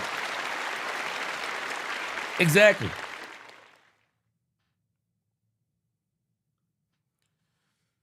Luis Ortiz said, gee, why would you give up on your main linebacker? Only you didn't give away after finding him pieces to make him better. Okay, you talking about Overshown? Oh, we ain't giving up on Overshown. I'm just saying okay, let me know if you're talking about Overshown. No, we ain't giving up on Overshown. I'm just saying he has no leverage. Getting David Mulugeta is a nothing burger. I don't think Demarion Overshown is going to be a problem for the Cowboys to sign. I just don't. He's not going to be a problem to sign. He's at this point in time, because he's been so injured, he's not even looked at as being the number one in his position. So I'm not worried about Demarion Overshown. Cowboys they're going to re-sign him easy. But I'm sure he's getting David Mulugeta because he want to get the most money, I guess. And, that's because if you're getting David Mulugeta, that's pretty much what you're doing. Rombowski said it's not Blenn's injury history. It's that he's still trying to get his white cleats down. He's trying to get his white cleats down from the AT&T Raptors after the move Harrison Jr. put on him last season on Monday Night Football. Shoot, had that boy on church shoes, man. Had him in them church shoes, man. Had him in them church shoes. But, Demarion Overshown, it's a nothing burger. So what? He got David Mulugeta. I don't think the Cowboys have a problem signing Demarion Overshown. I just don't. He's been injured so much. He just doesn't have any leverage. Getting David Mulugeta I guess it'll get him a little bit more money, but I just think it's kind of hard to come to anybody. I don't care who it is. I think it's hard to come to any team, and you've only played 19 of 51 games, and we don't even know what this season is going to be like. I just think it's a little hard. To roll in, even if you're getting David Mulugeta, it's like you're almost sitting a preemptive strike. Hey man, I'm going for it all. Okay, I hope you do go for it all, but all I want you to do is be healthy. I want you to be healthy. Demetrius Noel, say it. Instead of taking Dak advice, he chose to listen to Mike of all people. Now, again, I don't know for sure. Maybe he will sign this week. But I just say for me, if you're going to sign, what did I tell y'all last week? And I was ecstatic on Thursday because when they said he was going to sign, I thought that meant he was going to sign. On Friday or Saturday. Here we are Monday. Volunteers roll around. He ain't there. I don't know, man. I'm just different. I would be at Volunteers. I'd go to Volunteers and have me a ball, man. I'm just being honest. I would just have fun at Volunteers. I'd go in, lift weights, hang out with the guys, try to get that camaraderie going, play games, do some things after practice, whatever, man. I would just really be so focused on, man, let's just lock in as a team this year. I really would, man. I would be there. I would be there, man, because my goal would always be to show, if I really want to be with the Cowboys, well, faith without works is dead. Everybody's going to see that I want to be with the Cowboys. I'm going to be there for everything. I'm just telling you. Rico said he had them Stacey Adams cleats. Boy, yeah, he had that boy. Them Stacey Adams. Again, Poopy D. Now we can't hate on the agent. That's what they do. They get you the most money that they can. So Poopy D, at the end of the day, I think you have to do what our kicker did, Brandon Aubrey. You have to tell your agent your priority is to stay in Dallas, and you have to control your agent.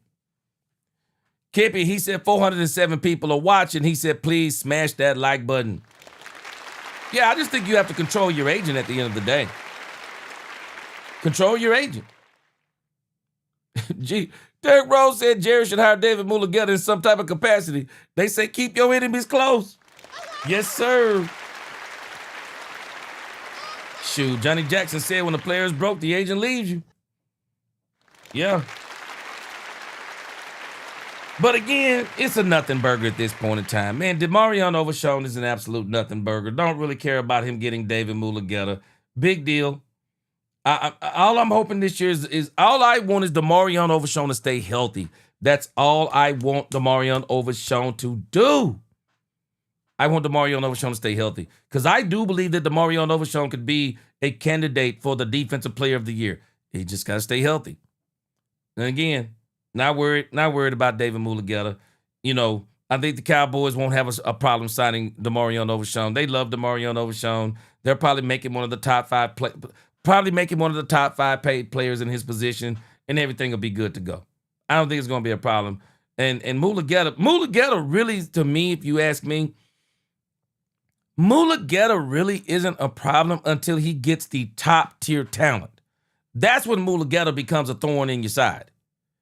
When he gets the top talent, he's a handful.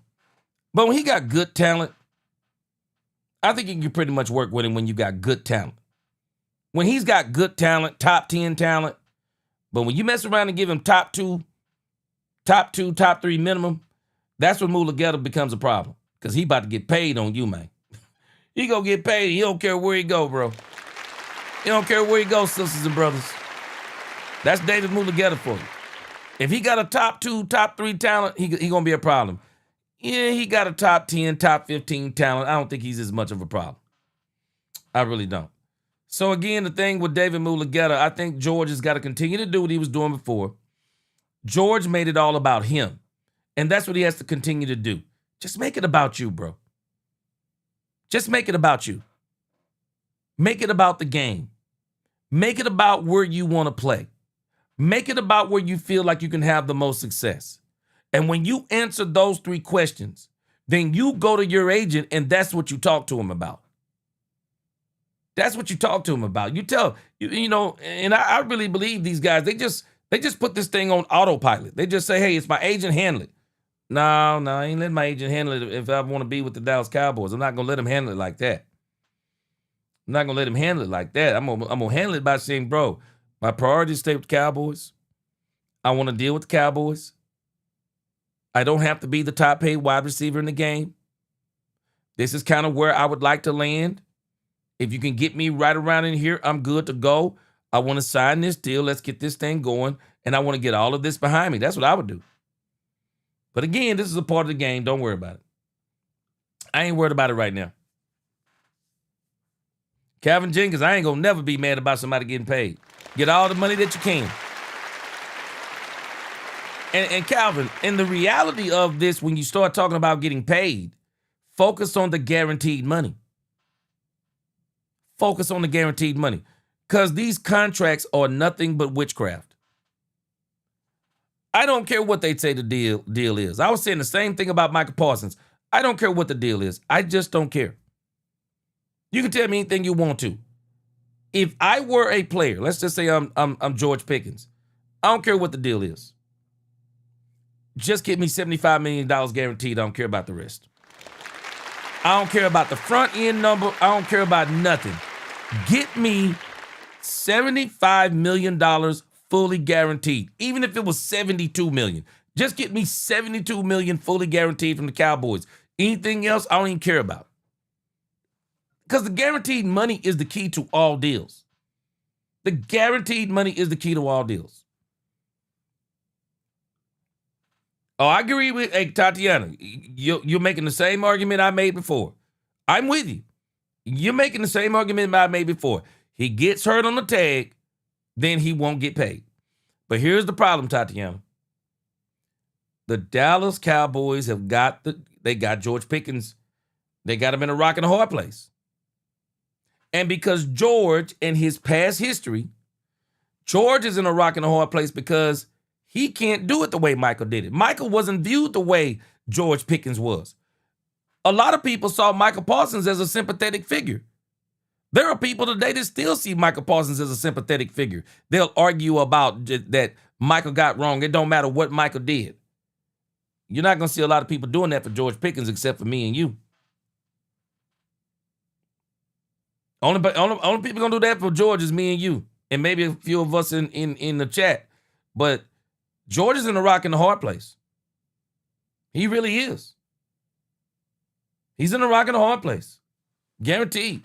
Ron Bowser said, yeah, G, but it's guaranteed money that Jerry and Steven are wanting to write these checks for. They love funny money contracts, but now even the Bengals and the Raiders are spending guaranteed money.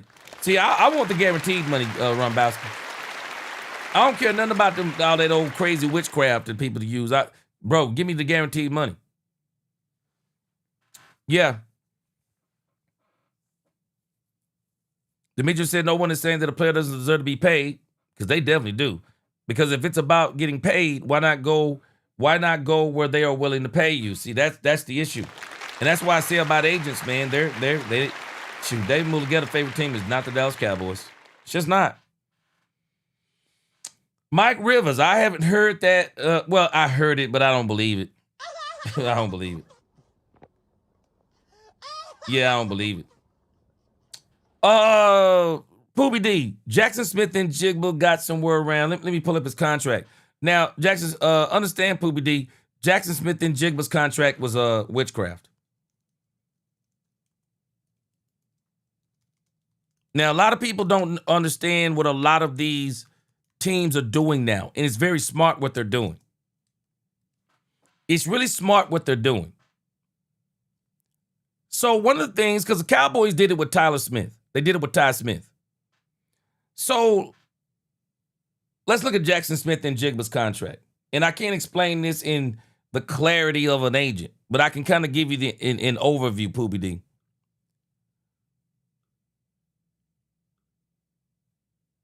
All right, let me go. I messed it up. Hold on. So Jackson Smith and Jigba's total value is $168. The fully guaranteed money. The fully guaranteed money is $69 million. The total guaranteed money is $120 million. And then he got void years out the wazoo, all the way up to 2032. So these are the numbers that you have to focus on. The fully guaranteed money, not the total guaranteed money. That is witchcraft. But one of the things that they are doing, Poobie D, they are giving these, let's say you got 2 years left on your deal. So what they'll do, they'll give you let's say it's a 5-year deal. So they'll give you the 4th year money, and then they'll give you the 5th year option money. So whatever you were going to get in the 4th year and whatever the guaranteed money was in the 5th year, well, they count that in the contract. See, they're throwing that money in the contract. And then the deal actually doesn't start until after the 5th year option is over. And so basically when that deal kicks in, that's when the other money kicks in. And so in reality, You got the money from the whatever that last year was in the 5th-year option, and then whatever money they fully guarantee in that rest of that deal. And so this is why Jackson Smith-Njigba's contract looks so funky. Because it's a $120 million deal, but the fully guaranteed, the total is 120 guaranteed, but the fully guaranteed is 69. So what these teams do,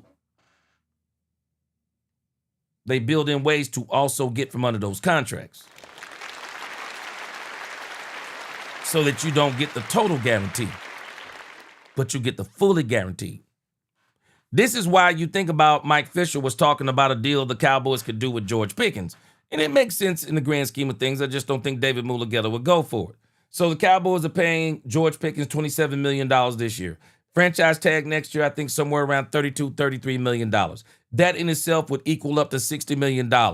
And so, you would think the Cowboys would just go and say, hey, we'll give you a 2-year deal worth $60 million.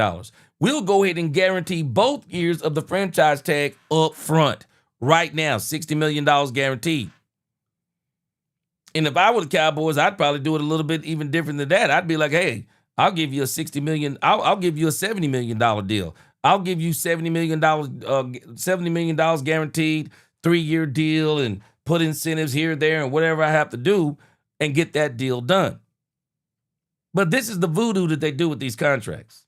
And that's why when you look at Tyler Smith's contract is similar. They picked up the 5th-year option. They picked up the 5th-year option in that contract, added it into the contract because it was money you were going to get anyway. And then they put some more money on the end of the deal, and that's how it all works.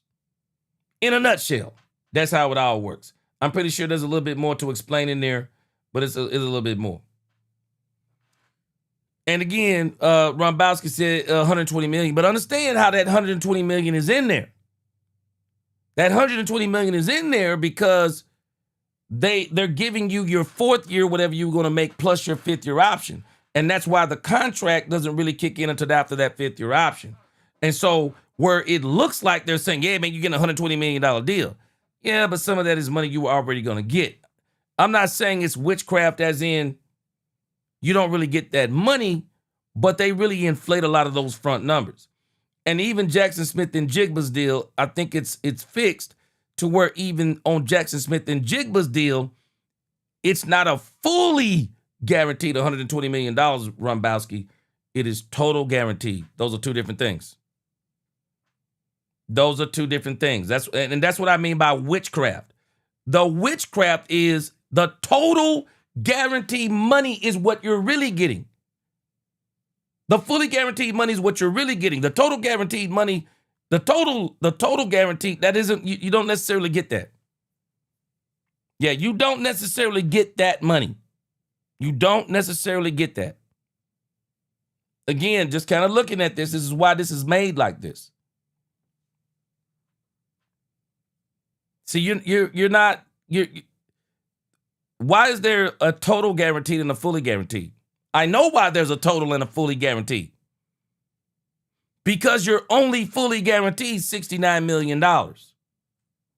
That's the fully guaranteed money. The total guaranteed money is the remainder. If you get through the entire contract, that's what you get in total guarantees, as in incentives and roster bonuses and all of these different things. And again, that's why when you look on the backside of these deals, you always got to look on the backside of these deals. And that is why, to this day,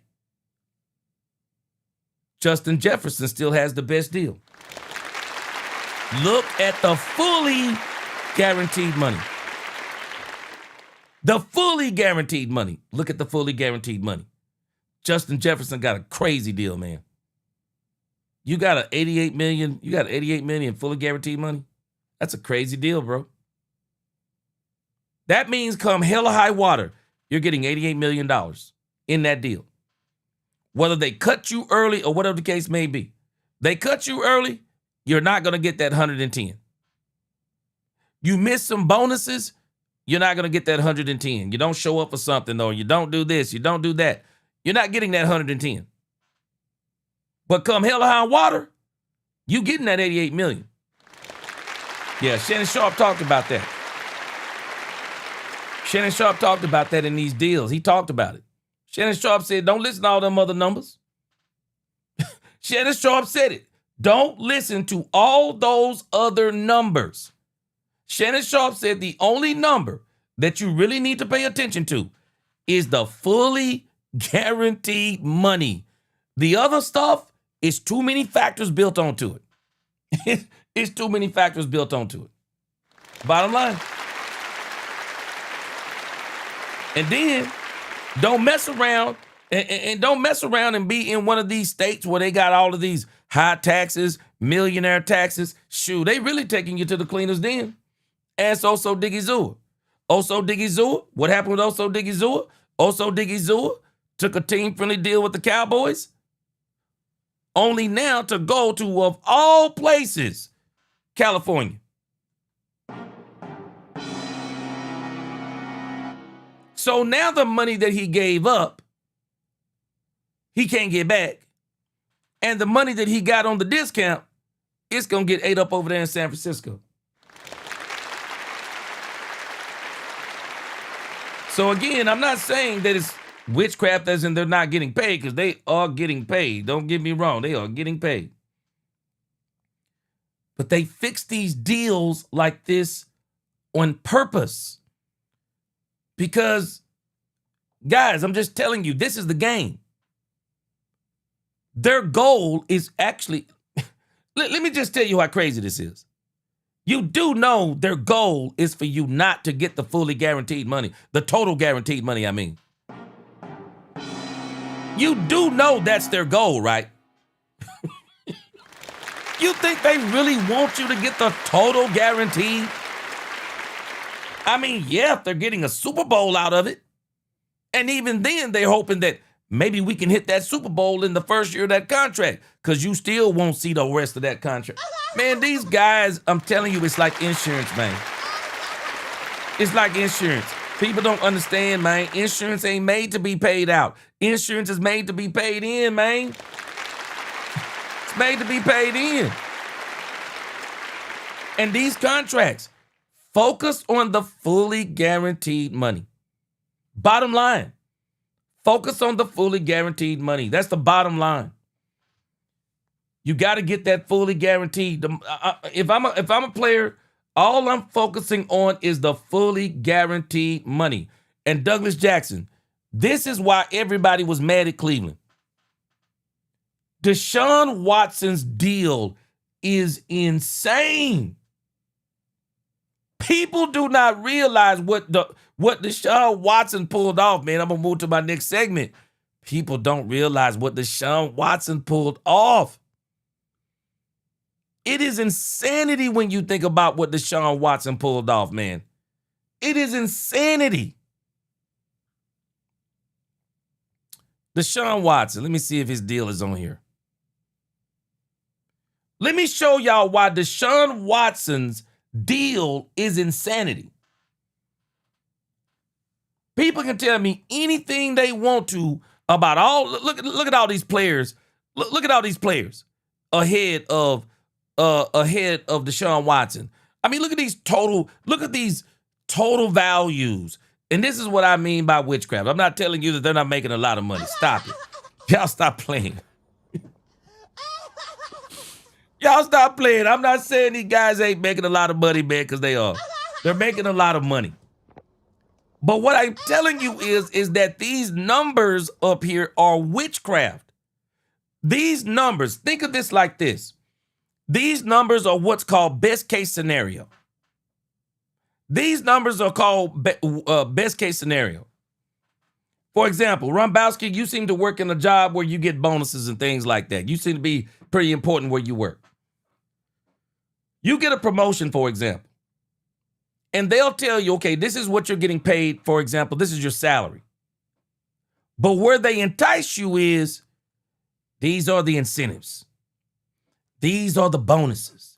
And if you do this and you do this and you do this, the total value of your job, the total value of, your contract you're signing with us at a job, because you do this at a job sometimes, the total value, your salary value is, let's just say $500,000. Well, you probably think you're going to hit all your bonuses. And you can't control what happens in the world. Something happens in the world.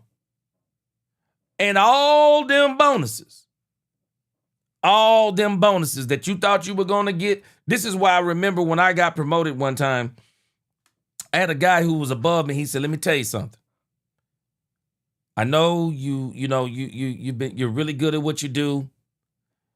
And you're going to make some bonuses because you've been making them where you already were. He said, but I'm going to tell you something. Always treat a bonus as what it is, a bonus. Don't include bonuses in your bills. Don't include bonuses in your lifestyle. Don't include bonuses as a way to pay your bills. Always base your bills, always base your lifestyle on the hella high water money, not the bonus money, not the incentive money, because in actuality, that's not real money. It's not real money. It's not real money until you make it. When you look at these contracts, all of these numbers over here, those are all that's great. It's witchcraft.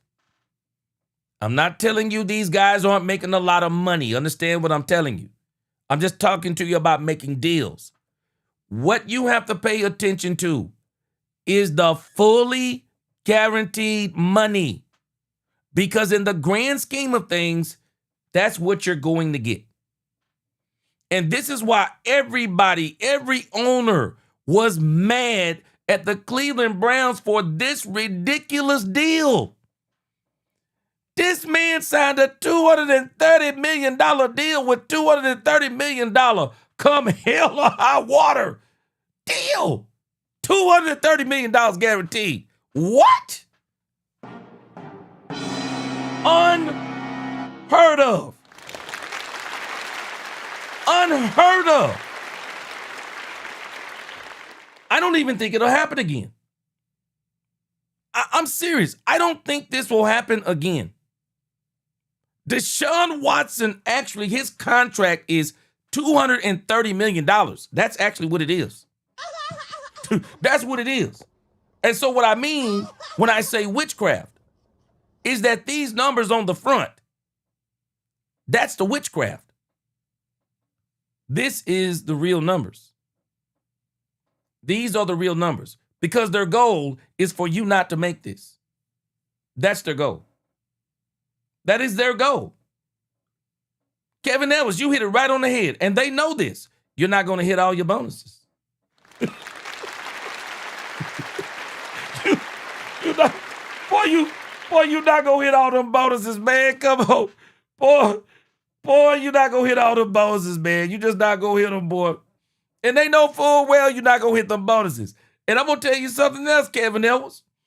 I'm going to tell you something else. And any of y'all other folk who work in these kinds of industries, I'm going to tell you another story. I'm going to tell you something else that translates even into football.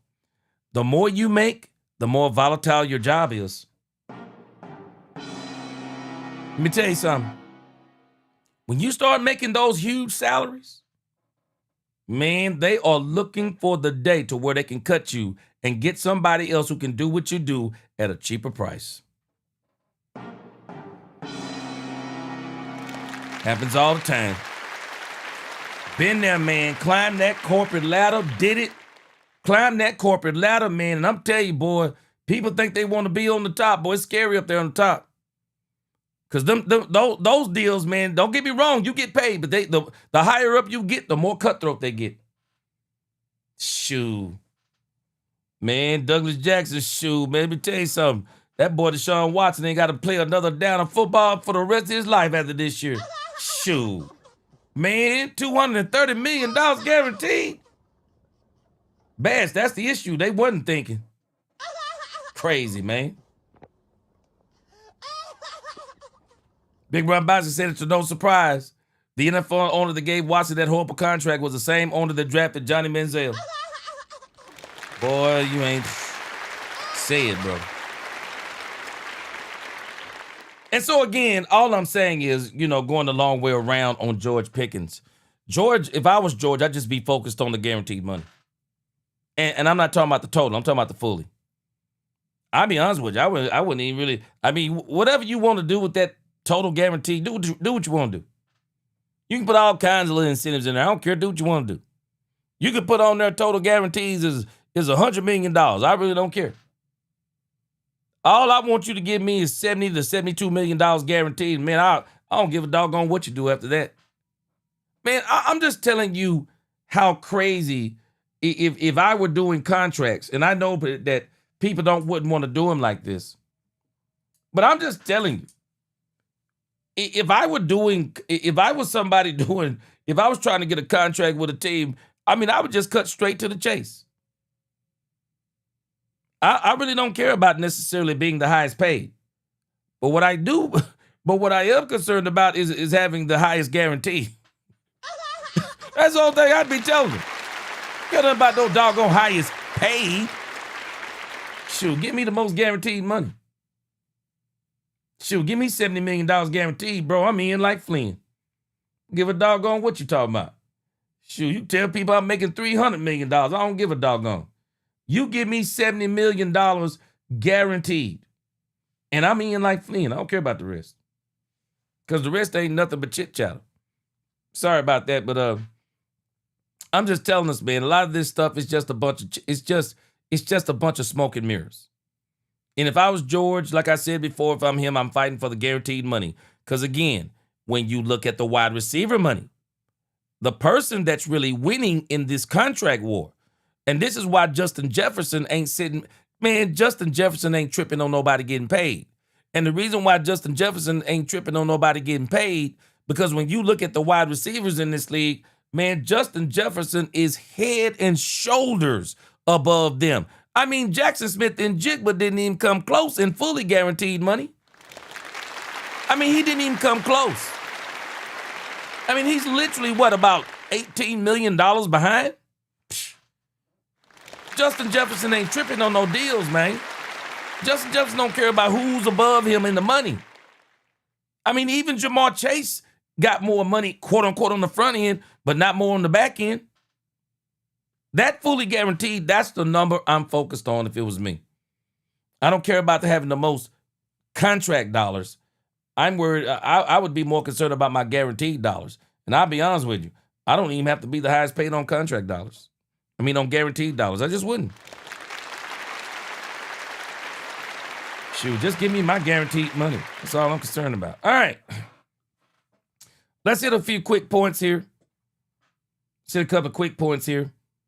I want us to look at the Cowboys UDFAs. These will be quick points. Yes! Here we go! These will be quick points. But I want to look at the Cowboys UDFAs, and we'll dive more into this over the next few days. But I just want to, this is kind of all about how the Cowboys won the 2026 NFL Draft. Another place the Cowboys won the 2026 NFL Draft is that the Cowboys won the 2026 NFL Draft with their UDFA selection. The Cowboys really did a very good job with their UDFA selection. And I think this is one of those things that may actually help push the Cowboys over the top. We'll talk more about these players over the coming days. I'm gonna try to get in as many of these players as I can and get videos out to you guys so you can check out the tape on them, check out some highlights. But when you look at the UDFAs the Cowboys signed, man, I got to go check this guy out. But a lot of people are saying that DJ Rogers is a beast. They say he's a beast. Now, I got to see where he is a beast, because now what I'm reading, it says 319 yards, 2 touchdowns, and 34 catches. All right, so much for reading headlines.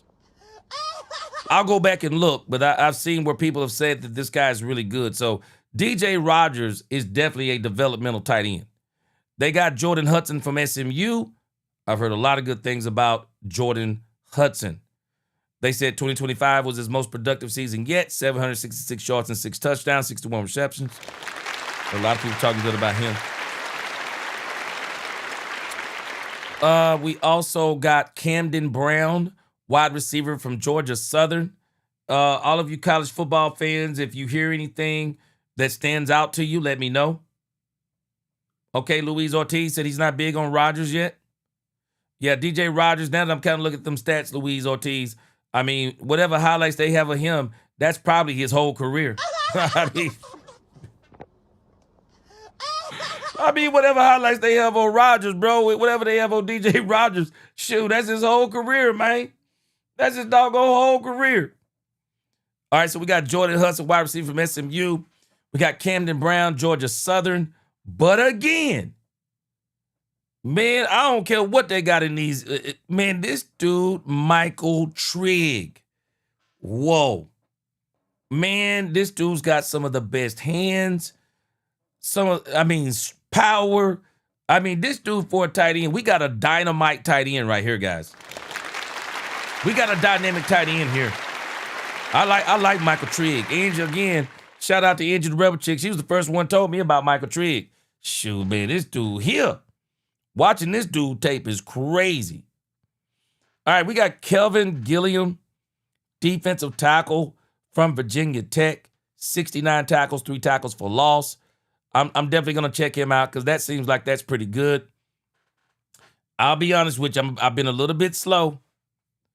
But this Dominique Richardson, I've glimpsed at some tape on Dominique Richardson from Tulsa. They got Tulsa. Dominique Richardson from Tulsa. Oh, man. Hey, Cowboy fans, we could have our running back. Another running back to go back there with Javonte Williams. Dominique Richardson looks pretty doggone good. He had 1,065 yards, 5 touchdowns,